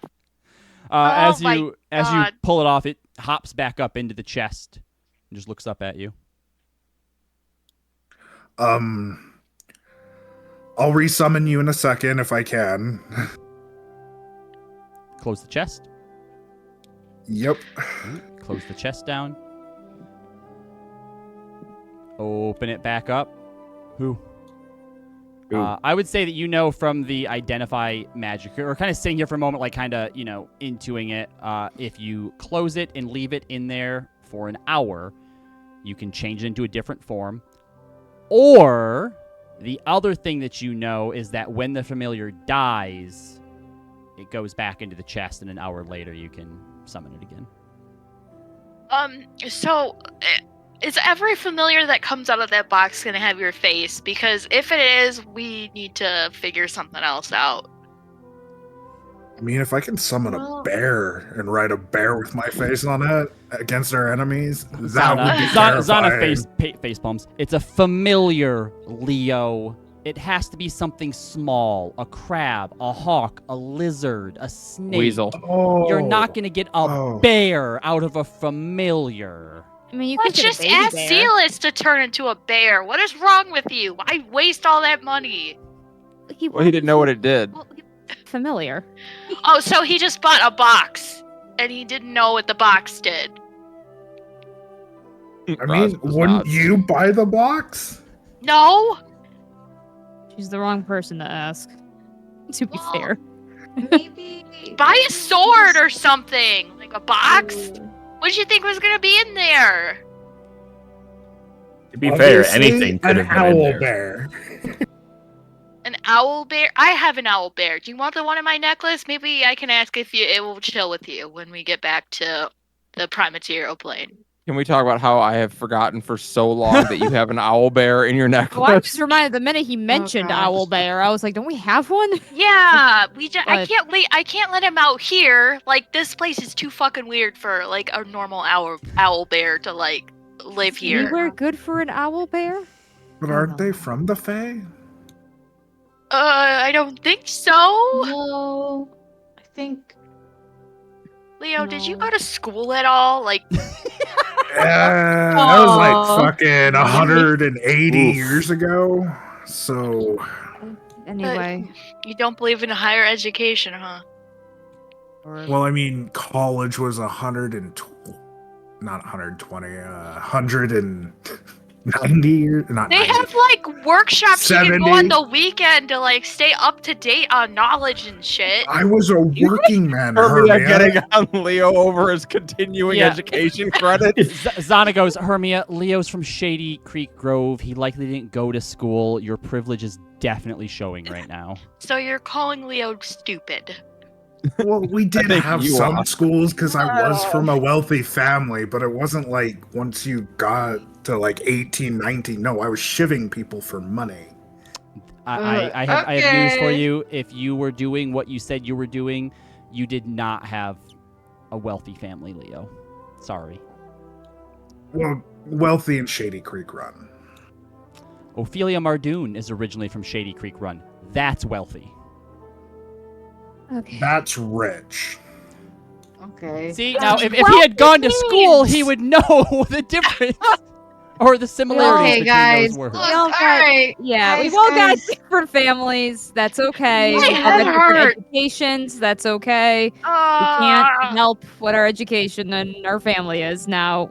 Anyway, don't we have some plays to put on? There's a knock on the door, and Yeah, you all we- turn to see Dom the Prince, Corey's older brother. I was just sent to see if you were all ready for the banquet. Will be happening here in a few hours. Yeah. What do you think, Corey? Corey. I almost called Is you my Courtney. dad Sorry. still invited? Oh, Uh, hey Dom, Uh, I have to ask you something. Ooh. closes his eyes and takes a So- deep breath. So, you're like my favorite brother. I'm your only brother. Yeah, and I was wondering if maybe you could ask Mom and Dad if Hermia's dad could come back for tonight. Technically, his court is pissed at him, so I would kind of see that he's like an independent contractor right now. So it wouldn't really be breaking any court boundaries. Corey, make a You know. persuasion check for me. At advantage? No! You're lucky it's not at disadvantage. I agree with Corey. Is it with advantage now? No. Oh wait, What that about was if lower. what if I give Zealous you is puppy dead? dog eyes? That's a 23. It's 23. Why don't you ask mother and father? I Why mean, don't can you help me ask? technically they already did invite him. like say he could come to the banquet. He just had to step out for a sec. Yeah. Whoever's coming to the banquet, come please. And he turns to leave. So that includes my Thank dad, you. right? Love you. Are you gonna Was tell that a yes? Yeah, how are you interpreting it? I was gonna say. I mean, it's a- I'm gonna say it's a yes. Corey, what do you think? Yeah, I think. Okay, look, guys. I think they're just happy I'm here, and not to get too big for my britches and stuff. But I'm pretty sure it's fine. So Okay. I mean, what are they gonna do? They're gonna punish their lost son/daughter of over 200 years? No, at least not yet. Okay. Okay, I'll tell. Roz him to reaches come over here. and takes the glass of cognac from Korth and just downs it once and then hands it back to him. Yep. Corinth is also going to go wake up Steris so she doesn't miss the banquet as well. So you contact your father? Yep. Oh shit, I have to bleed first. Roz, punch me in the face. Oh, Okay. No, not part of this conversation. I draw the line at hitting you. Zealous! No one's hitting you. Here. He just gets ready to. She'll draw up her punch. dagger. She'll draw up her dagger. Okay. One drop. And then Okay. prick your finger. Punch Okay. your face. Very inefficient. Like, what, were you way going to hold it blood under your blood. nose and just bleed on it? Yeah, it's Yeah. a very inefficient way to Or get hope a blood. tooth gets dislodged or Yeah. what? All right, so you drip some blood Happen on to it. like your face. What do you say?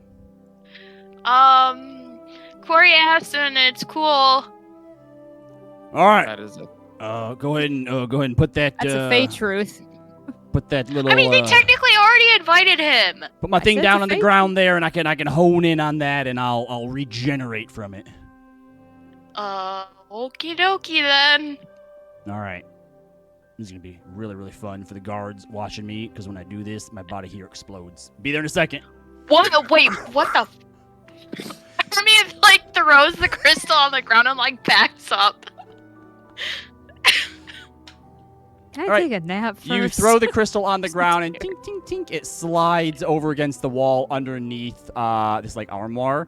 And then you watch as this blue blood starts to leak out from underneath it, and then begins to like grow what just looks like tumors in like flesh and muscle out of it. And then eventually it starts to have this vaguely almost humanoid shape. The armoire like is pushed up and falls over, crashing to the ground. And eventually you watch as your dad gets up and kind of stretches, and your stuff cracking and things. He has his armor and everything on him as well. He's not like naked or anything. He goes, I haven't used that one in a while. That's a weird sensation. I don't know what's more like gross and like stomach All right. turning, Leo's owl or that. Just so That you was know, so cool. That that's the only thing I can do if I'm Nah. on the same plane as you. So if you go back to the prime material, don't expect that to work. The door suddenly burst open, and like 6 Summer Court guards come in. Your dad draws Sunderstar, and they're like, "We've been invaded." And he's like, "Oh, let's go then. We're gonna get it on." Hermione like steps in between them. I was like, what did I say about attacking Corey's court and her family? Well, they were gonna do it first. The guards No, are it worked. also like super confused when Hermia steps in front of them. Corey also steps out. It's like, hey, it's okay. Prince Dom said that it was cool. Parents said that that he was coming by for dinner, so it's okay. I Hermione, turned like, to starts, Zana and like- go, never mind. They're not going to realize you stole that orb. Hermione's Who's got like, bigger it's issues? like my brother is back. And gives Corey a high five. They kind of look at each other a little confused, but you are a prince of the Summer Court, so they all sheath their weapons, and one of them looks at him and goes, "Behave yourself," and like points a finger at him. No. He cuts it off with Thunderstar. And he goes, "Oh, my man! He looks down. He Oh goes, my God. I didn't kill him. Oh my I God. didn't kill him. He's not Fuck. dead. That's a flesh wound. That's a I flesh said you wound. couldn't hurt anybody either. All right, you did. Yeah, you did say that. I'm sorry. I'm sorry. And he's gonna channel Final Wind, and the guy's stump like heals over, and like a little tiny baby hand starts to grow back. He goes, ah! And the guy just like leaves like traumatized. You're right. I'm sorry. I'm sorry that I forget when you cut off a hand for regular people that hurts. Yeah. Does it not hurt when people cut off your body parts? No, I don't know what pain is. Oh. Okay, well, I A guess lot of what I do might be a little weird and like strangely maddening and could drive a man to insanity if I felt stuff. Like I literally to get out of where I did to come here, I spontaneously combusted. Not with like fire or anything, but just blood and guts and bones everywhere. I think the only thing that's gonna drive me insane is that she points to the Leo owl. That's inside the case right now. Yeah, it's in the box. I didn't know he shut the box. He did, I yes, thought he it's- opened it no, up yeah. and kept it open. It's shut inside. Did you want to? We'll say that by the time you all leave to actually go to the banquet, did you want to try opening it back up again after an hour? Yeah, and I'll try to do As- another animal. So as you do it this time, some you kind. all see in there this weird kind of dark gray liquid with like some bones in it. So, There it is is. your And is that Go a ahead. gelatinous cube? that's what I thought. Gelatinous That- puddle? Is it I gonna don't eat think us? so. And I touch it and I try to bring a little luster into existence. Okay. You all watch as the ooze begins to kind of form and mold into the shape of like a lizard. And as the goo begins to sort of like start to seep and fall off of it, and you see this lizard underneath it, it has Leo's face. Oh my god, somebody kill that thing. Blah. That's the sound- Luster, get it! That's the sound it makes. Luster shakes his head like, fuck you. I ain't touching that thing. Blah. All right. I tried to make a luster. And you watch. This is an abomination! It's like I don't like it! specifically, it's an iguana with Leo's face, and you watch as Oh, it like God. as it like runs up his leg and like is perched up on his shoulder. Goes blah. I mean, Ew! it's connected gross. to you. It is a familiar. It will be able to be useful. Ugh. Yeah, Maybe it it'll can do be niche. Maybe it can frighten our enemies. Keep it away from me. Or do Hermia puts reconnaissance. Hermia puts That's the tablecloth back over it. Blah. There we go. Leo, I know what you should call him. Gross. What, mini-me? Yeah, I was thinking like LJ or something. Leo Jr. LJ's cute. I do like LJ. I like LJ. Yeah, that's cute. I like LJ. Hermia Honestly. will, He's growing on me. before we go for the play or banquet or whatever we're doing next, Hermia will turn to her dad and be like, "Oh, by the way, you can absolutely not fight the Raven Queen. Do not do that. All right. She look. doesn't have Leander." All right. Look. I know that we got a lot of stuff to work on, right? And we're discovering things about one another. I'm learning about you. You're learning about me. And I want to be supportive of you. And I want to be someone that you can be proud of and that you can trust. But I'm going to have to draw a line here. We're going to talk about some boundaries. You can't change me, just like I'm not going to try to change you. So there are Okay, some things. I'm not saying you can't fight people, just you can't fight her. Look, she's standing in the way of your happiness, so I'm going to do what I can to try Actually, and change she's that. not. She doesn't have him. We'll You see. realize that her realm is only the space between life and death. All right, so she took him to wherever he is now. She can bring him back. It doesn't work that way. Once the souls move on, like outside of her domain, she has no say on what happens to them.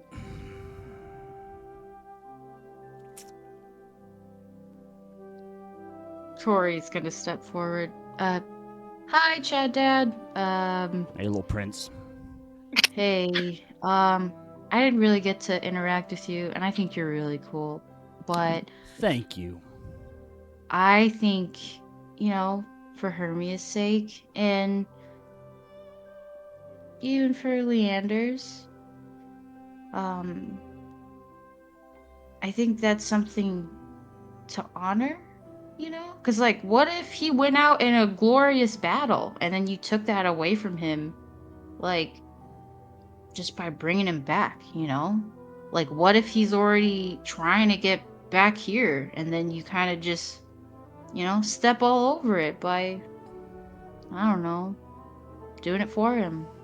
Besides, wouldn't Paylor be a way better fight? Yeah. Oh my gosh. And then your son would be so freaking badass. That was the one other god in this world that Roz knew the name of. To be fair, Paylor is a big dick. Like, not in a good way. He's an asshole. Yeah. He looks down at you, Corey, and goes, Oh, okay. "You remind me a lot of your brother. You talk too much. Oh. And Paylor is a bitch." Oh, Roz likes this person a lot. Also, if you want to beat up anybody, can you, like, just beat up my, like, stepdad, I guess?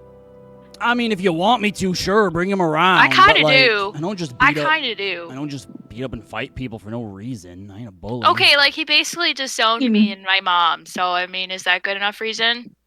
No, I mean, I'll do it just for you, but I just mean in general, I don't just beat up people, I don't just cause harm just because it's fun. No, he definitely deserves it.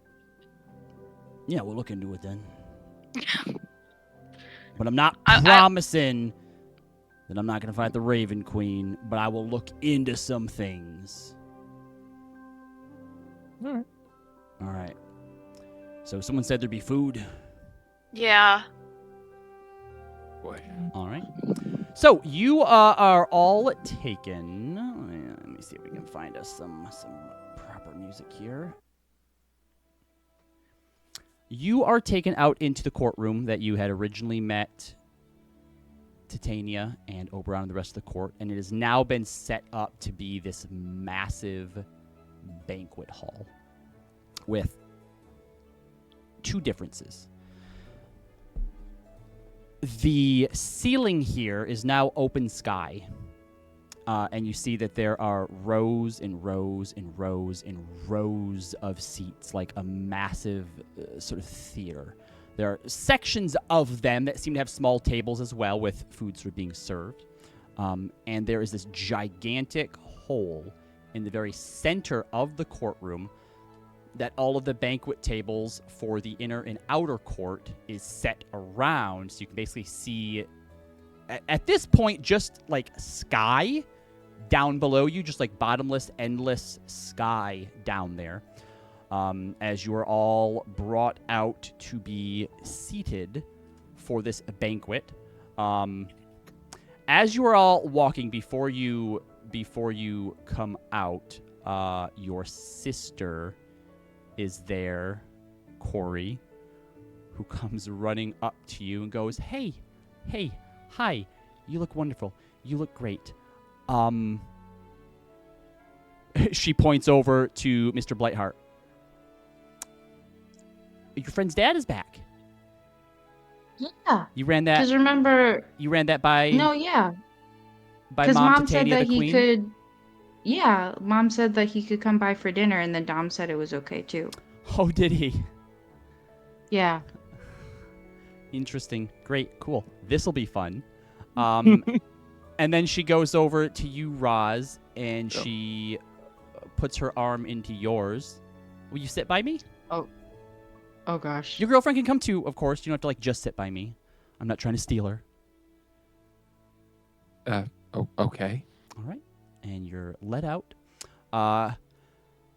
You walk out one by one. You could hear like the commotion of the court. There's tons of people here, 100 sort of up above, sort of watching down on this banquet. And as Corey comes out, Vernestra, Roz, Maeve, it dies down to like a hushed whisper or like chatter, right? People are still talking, they're whispering, but it wasn't as like raucous and loud as it was before. This is the first time that everyone is now seeing like the Lost Prince is back. And then as Hermia walks out with Mr. Blightheart in tow, silence. It's like a gentle rushing wind, like through a microphone, was just suddenly cut off completely. Dead silence. And you see your mother's face. Eyes are wide. One of them is like twitching, and there's like a vein kind of popping out on the other side. And she looks at Vernestra, who diverts her gaze. She looks to Dom, who diverts his gaze. She looks to you, Corey. What do? You wave. Finger guns. You wave. She has this giant, like forced smile as she just kind of waves a little bit as well. You see that Oberon is there. You see Echthegairn, the Lord of Unicorns in Pegasi, is there. The guy who killed me? Yep.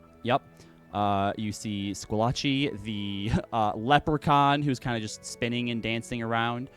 You see that there are a few other new ones here. You see a humanoid figure that's about 7-8ish feet tall and seems to just be a tree person, like a tree guy, who is sat as well.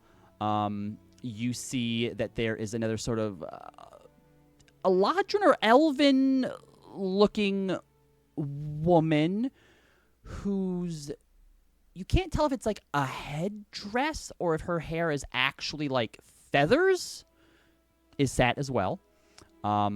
There is also, at the far end, there is just like a fairy dragon, which is kind of like sat there. No chairs or anything, but is sat sort of at the end, takes up the entire end of the table.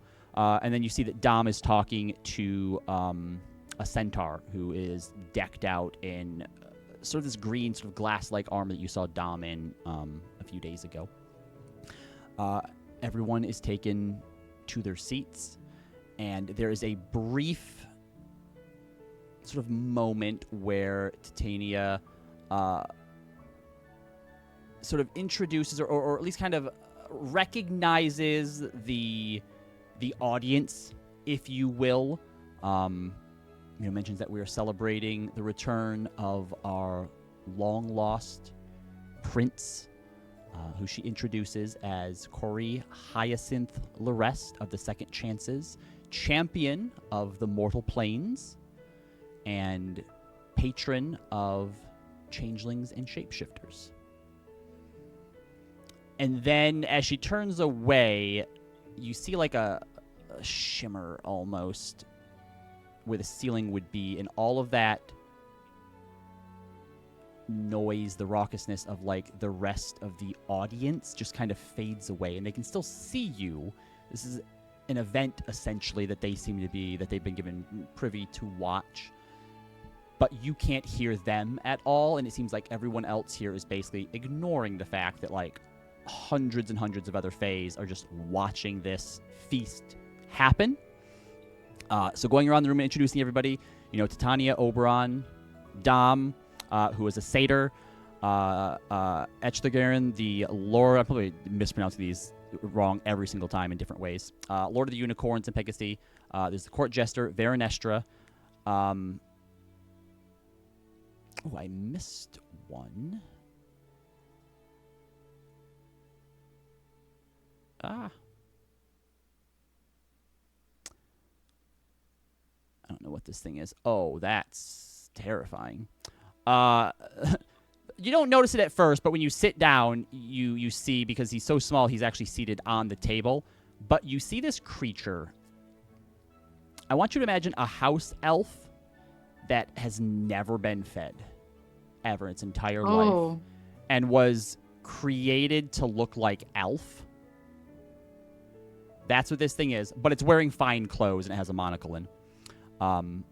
It is a Kilmolis, which is like this just small, weird little fey thing, tiny, large nose.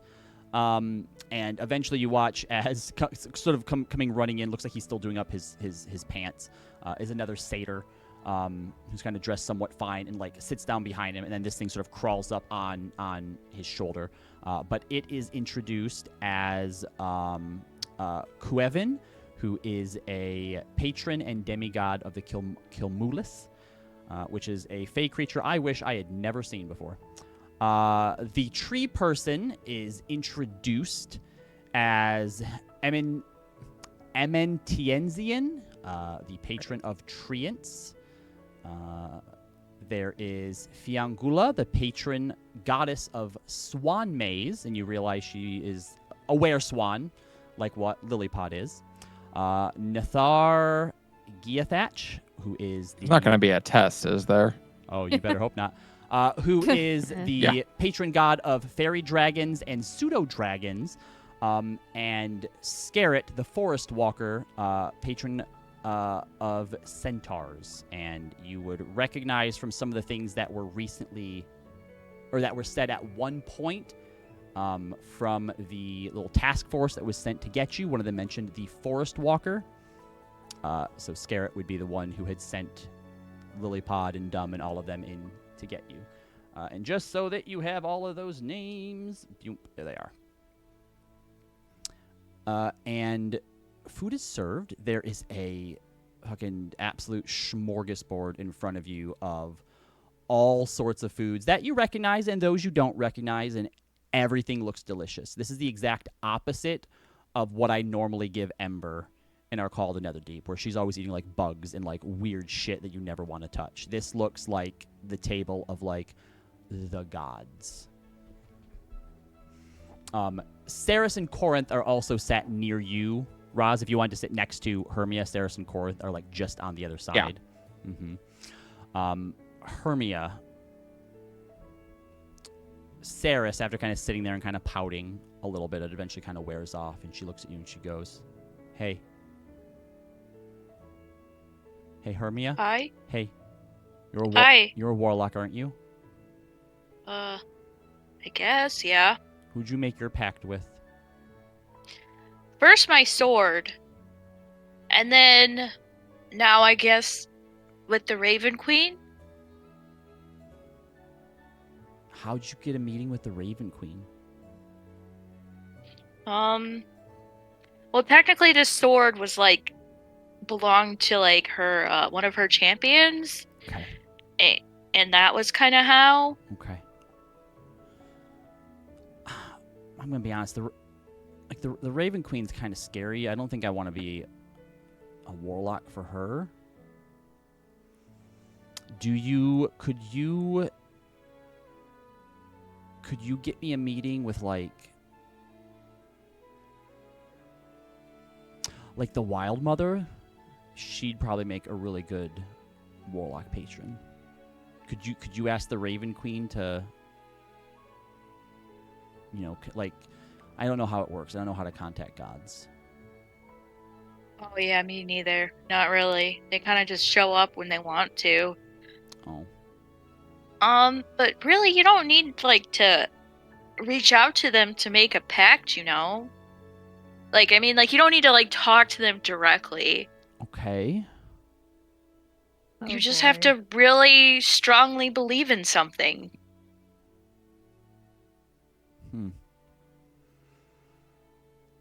Like, okay. Why do you want to become a warlock? Are you trying to, like, protect somebody? Yeah, so that I can protect my dads and my grandma and grandpa and my cousins.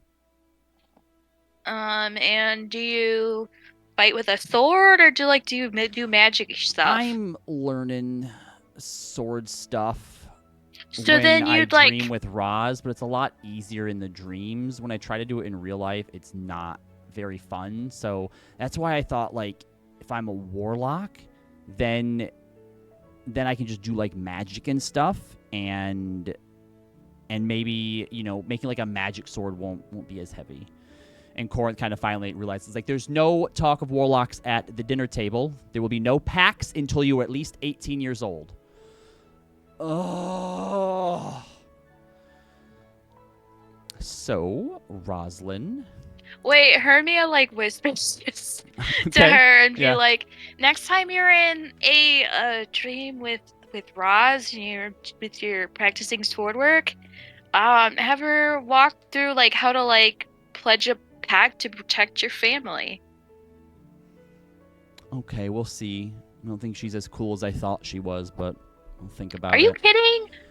Roz like taught me how to like be really good fighting with the sword. I used to suck really bad. Then why didn't she let me just be a rabbit warlock?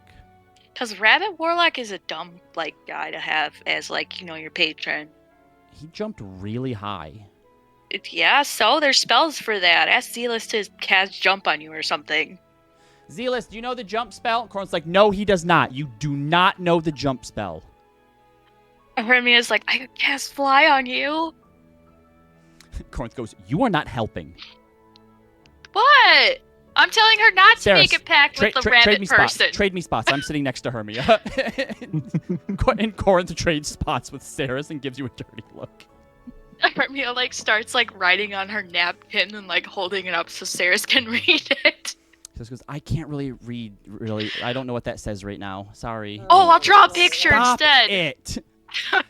I cannot cast jump, but if you'd like, I can turn you into a bird so you can fly away. Veronestra says to you, Rosalind.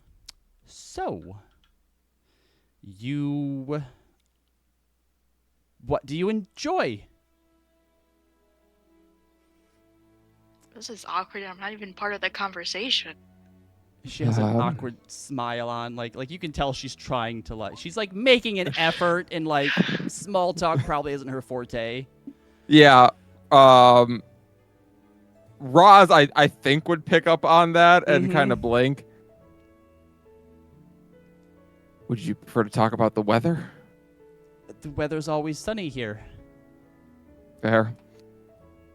It's okay. You don't have to. What? Thinks for a moment.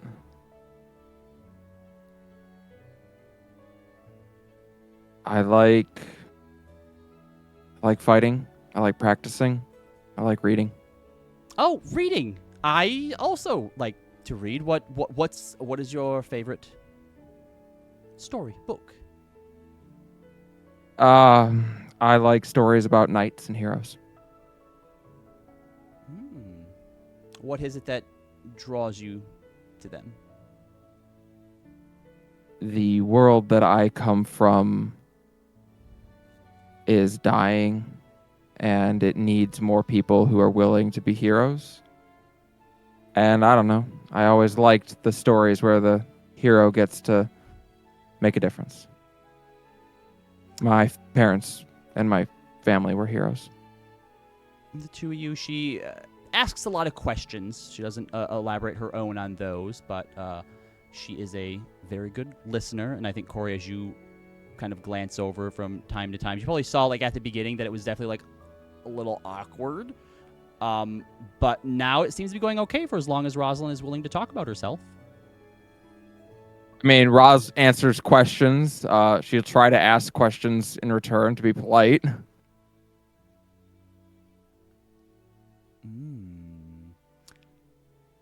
Veronestra is very good at keeping you talking and deflecting in ways that isn't like she doesn't want to talk about herself, but more that she's aware of how easily things can come across as a Fey royalty to someone from the prime material plane, and is basically trying to keep her feet away from her mouth as much as she can. Roz will eventually tell her then, sorry for taking a swing at you. I know it didn't land. It was a good swing. Roz is going to take that as we both care about Corey and we're going to make our peace with one another and just leave it at that.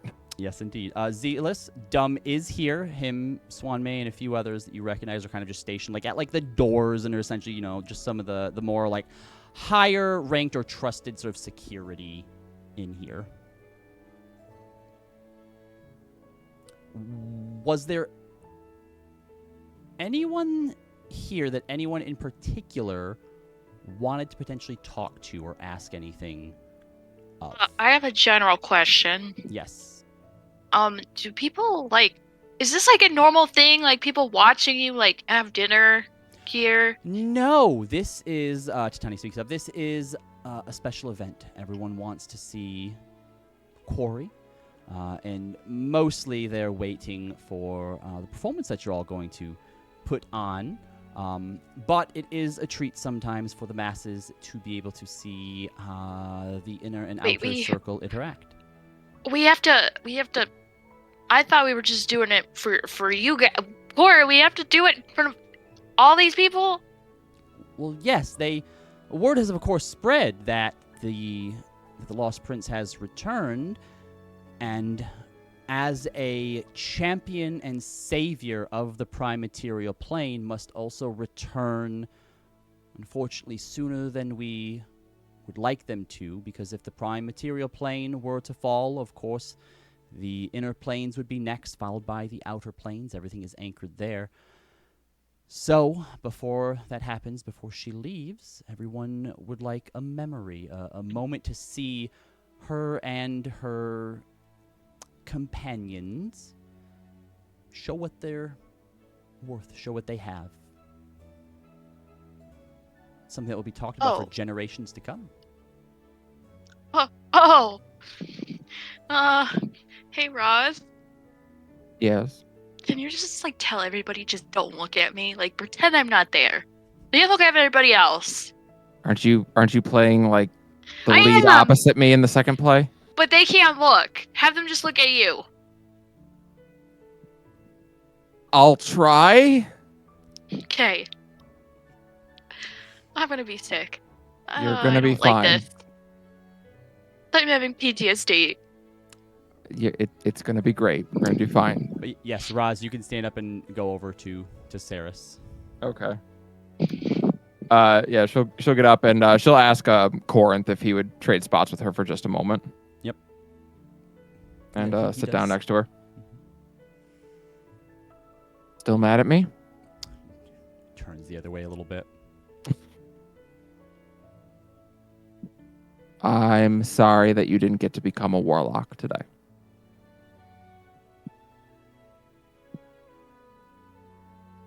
I don't even have anything to show for coming to the Feywild. I don't know if that's true. She reaches down and hands her and shows her that she's got one of the cups or things that make the food. I'll just take one of those myself anyway. So you would have had something. It's different though. Nobody gave it to me. Why do you want to be a warlock? So that I can protect my dads and you can do those things without being a warlock. They help though. They do. Sure. But I mean, why you use a sword? That's what I learned to do. Yeah, but you could do it without it, couldn't you? And I have from time to time. But you still use it. I do. My point is, Hermia is a hero, and she's not a hero because she's a warlock. I don't want to be a hero. I want to protect people. Yeah. And if you have powers, you can do that better. People with swords and shields and bows die protecting people all the time. So do people with powers. Yeah, but less often. True. There is a way to learn to do these things and to make sure it's what you really want. It's great to say that you want to protect people, but it's a different thing to live and breathe and do it. And it's hard. And there's a lot of days that it's not going to feel worthwhile. There's a lot of days that you're going to just want to do anything else. Believe me, I know. I'm never going to not want to protect my family. I believe that that's true. Because I would always want to protect mine. But most days, they're fine. And you still have to put in the work every day. Even when it's not doing anything for them. On the off chance that one day it's needed. And that's a hard way to live, kid. But I do think you could do it. But I also know that you're young and that you have time and you should get to enjoy being young. Take it from me, someone who did not get to enjoy being young.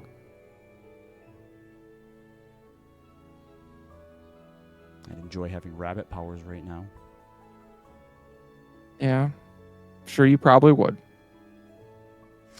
If you want me to forgive you, you're going to have to introduce me to Avandra. Rosalind looks at her. To Avandra. Yeah, that you're... I see your new shield. Hermia wouldn't introduce me. Well, I didn't want to meet the Raven Queen. She's scary. But Hermia wouldn't introduce me to Melora. Hermia doesn't know Melora. Right, but she knows the Raven Queen. Not all gods are the same, Saris. There's like 10 of them. They know each other. Probably. Yeah. Doesn't mean they like each other, though. Well, which ones do they like? Who likes who? They don't talk to us too often. Yeah, we're not really on a first name basis. When they do, they kind of just show up and then like they just disappear and without really doing anything. You know that Avandra gives her blessing to those who want to make change. I don't know if I want to change anything. I don't know that Avandra would be a great goddess for you.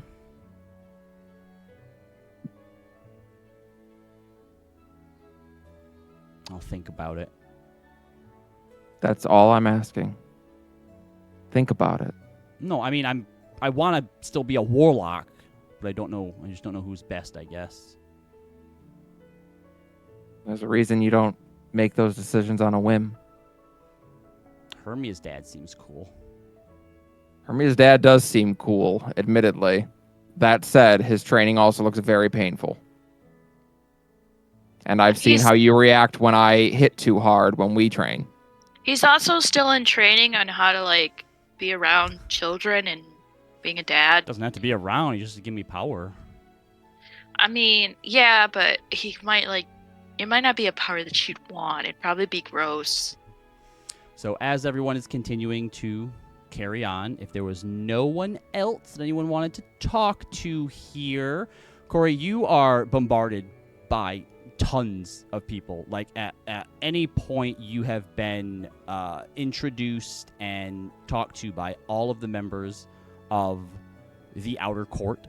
Some of which who just ask you about what's been going on, like in the material plane, what you've been up to for 200 years, and seem pretty let down when you're like, oh, it's only been like 20 there.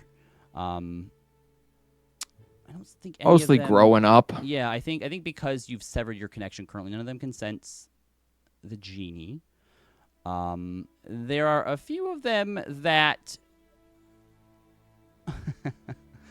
I think the small little Kilmulis thing, the little like elf-looking guy who's like on the shoulder of a satyr who doesn't talk at all, does ask you, comes up, and this is Kuivin.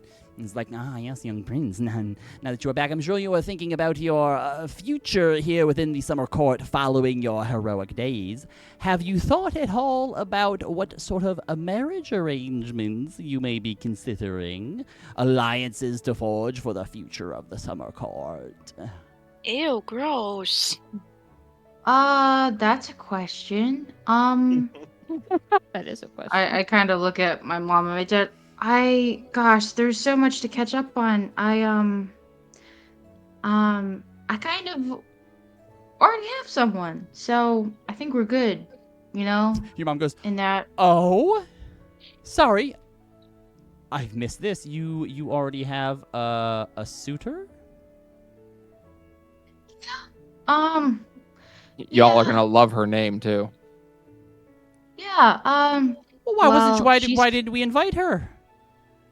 well, there's a lot going on, and I haven't been able to contact her. Well, would So you like to give me a name and a description? I can bring her the same way that I did Rosalind's friends. oh gosh. Well, Corey, I'm sure she'd love to see our play. Would Yeah, you yeah.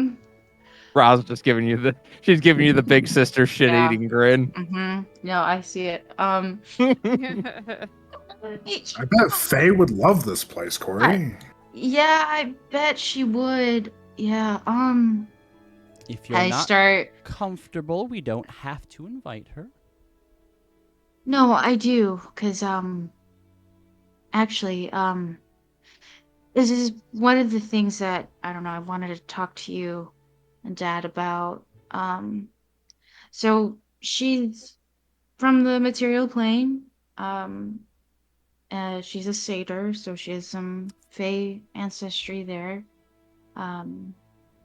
But we can talk about that later. If you want to bring her by, that's okay. Oh gosh, do I look okay? Do you want to bring her here? What do you mean? I mean, if you're not comfortable with it, we can wait till another time.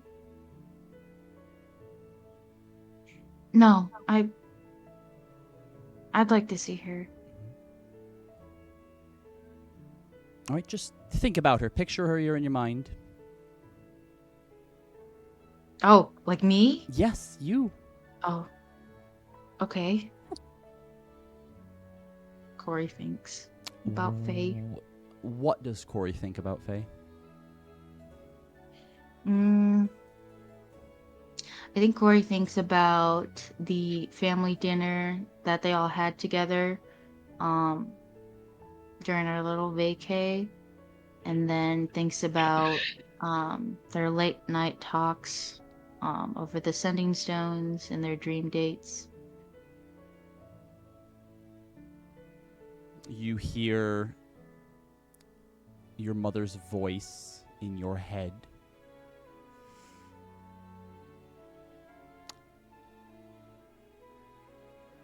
I sometimes think about what you have been through in the past, I suppose, just decades for you in the prime material. And as a mother, it's sometimes very difficult, the things that I can imagine that mortals do. And as much as I want you to stay here, it does warm my heart to know that you have found friends such as these, and that you have had moments of young love with someone such as Faye. And there's a bright light behind you, and as everyone kind of turns to look, a portal has opened, and you see Faye's farm through it. Well, go and invite her.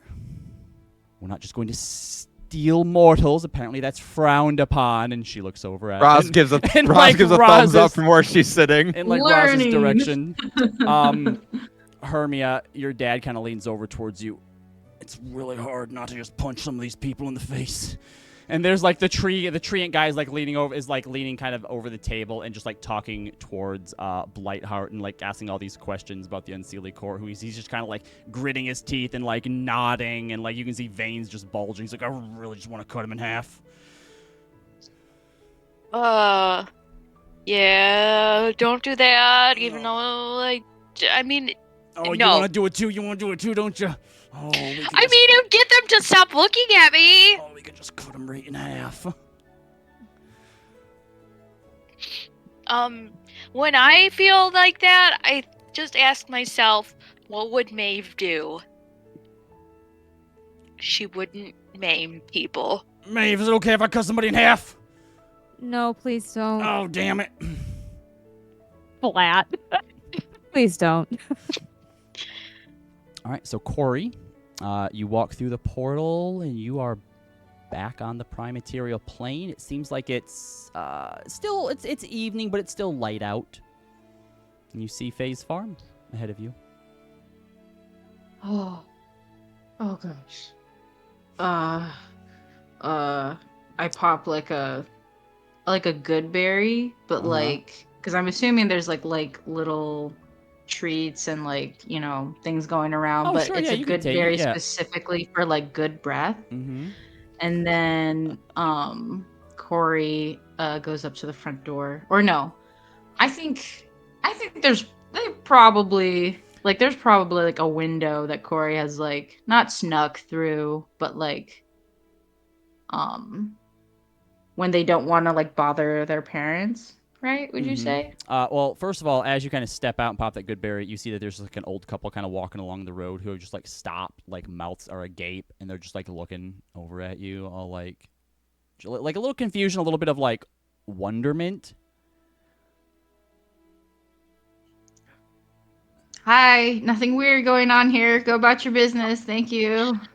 They just kind of wave back and then start walking again. Yeah, so I'll take a small pebble, I'll go around back and just like It's throw not like something at Faye's window. it's like a one-story house. It's a pretty modest, Sure.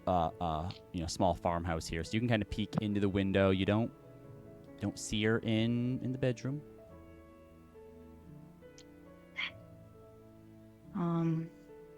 I pull out my girlfriend stone. Mm-hmm.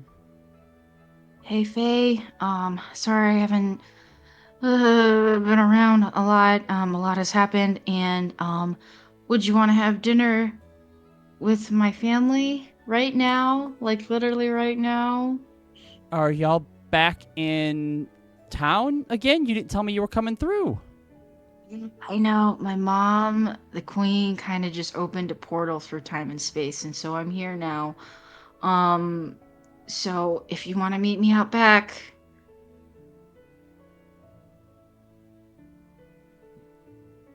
Sorry, you mean like the queen of the summer court? Your mom?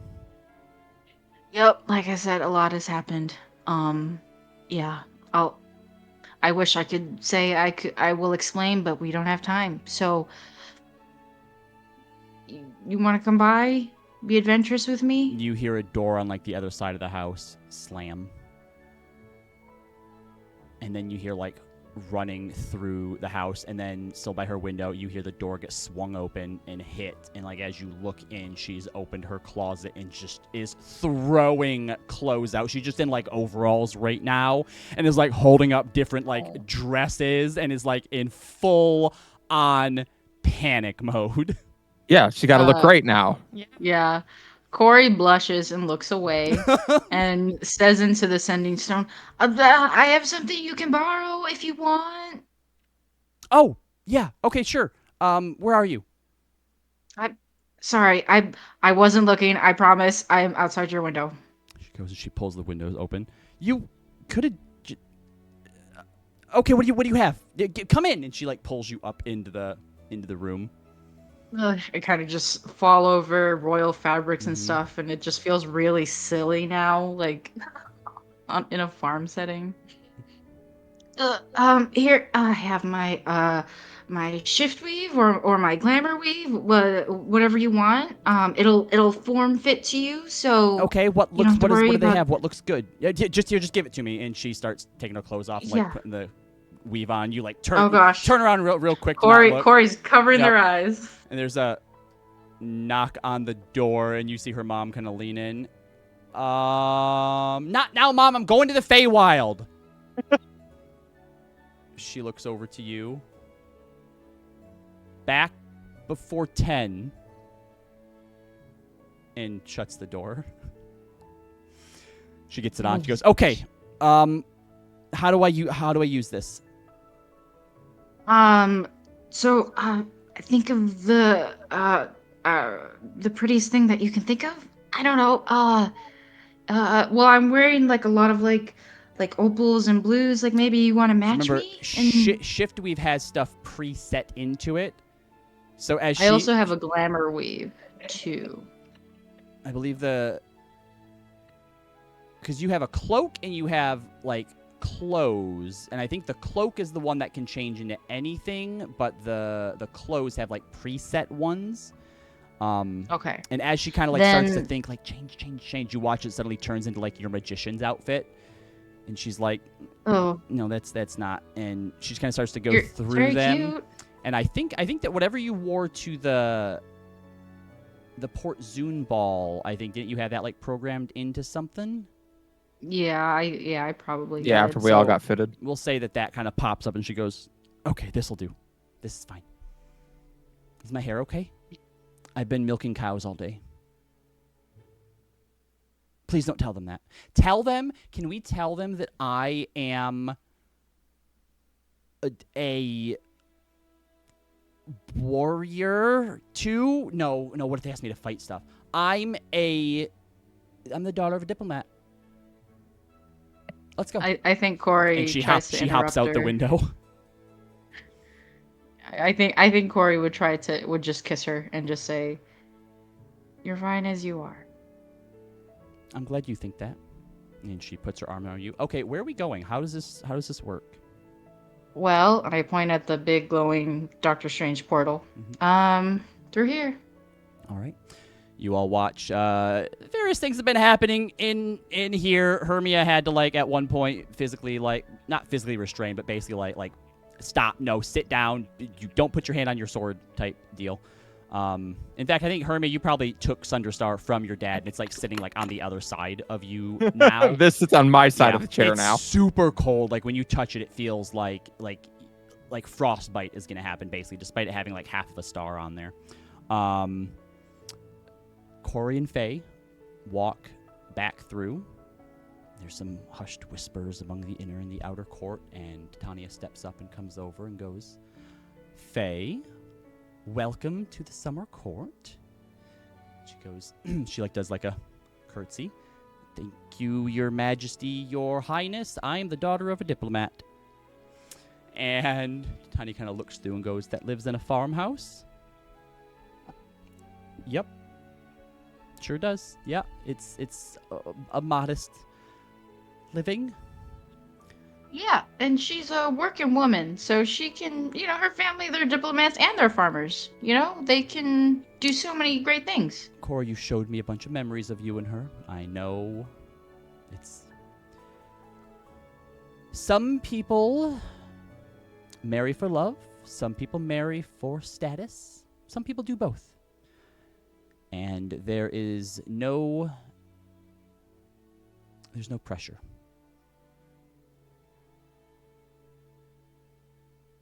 Thanks, Mom. All right. And she, poof, a chair pops up next to yours. You'll sort of sit back down and resume. And Faye looks kind of like a little tense, like, "Oh my gosh, this is real. This is really, really, really real. Yep. This is like, we're in like a Faye court right now. There's a little girl down there. Why is there a little girl here?"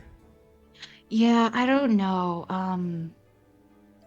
A lot has happened, and it's been kind of the reason why I haven't been able to update you, because things just kept happening. But I'm just really glad you're here. This feels like it feels like every time we get together, it's more and more and more of a dream. I can't go Yeah. home after this. Back to there? Are you kidding? There's no way. Nope, I'm a princess now. I mean, technically, yeah, if we get Silence, and everyone looks over towards you. The tree goes, "If you get what, young prince?" Faye, oh my gosh, we're gonna be putting on a play today. The queen goes, yes, it is about that time. And she claps, and you watch as the tables, without pushing anyone over, kind of like spread backwards. And some stairs descend down into this sort of bottomless sky pit. It's about that time that we get to tonight's performance. The second chances, along with our prince, will be putting on a show of the ages for all of the summer court to see. And for those of you, don't worry, you watch as far, far above you, the sky kind of shimmers. And it's still like a summer sort of sky day, but there's this odd transparency to it almost. And she goes, don't worry, we are transmitting this to all of the summer court to be able to see and witness. They will be putting on in the theater a performance of Little Red Riding Hood, a Prime Material classic, as well as the Dragon Slaying Princess. Second chances, if you would please descend into the theater. Here we go. Roz will hop up and descend down into You might the have theater. to drag a Hermia with you. All right, Roz picks up Hermia over her shoulder and carries Hermia on down. Yep. Hermia prize. Your dad goes, no, wipe those tears up. I'll be watching it. Don't you take it easy on them. You got to take off a limb. You take off a limb. I know they're your friends, but the performance matters more. What is it with staying in the theater? And as you descend a Hermia, that's so certain cool. number of steps down, the scene above you vanishes. Like you look up and there's just sort of the sky there. It's a little transparent in the way that you can kind of see the audience up there. Like there's like an opacity to the sky. And you all walk down into this, it's not a void, but it's like not a black void anyway. It's sort of just like this gray whiteness that just seems to kind of go on forever, like you're in like a sound stage for like a green screen, but it's not all green, it's just sort of all like white, sort of gray and stuff.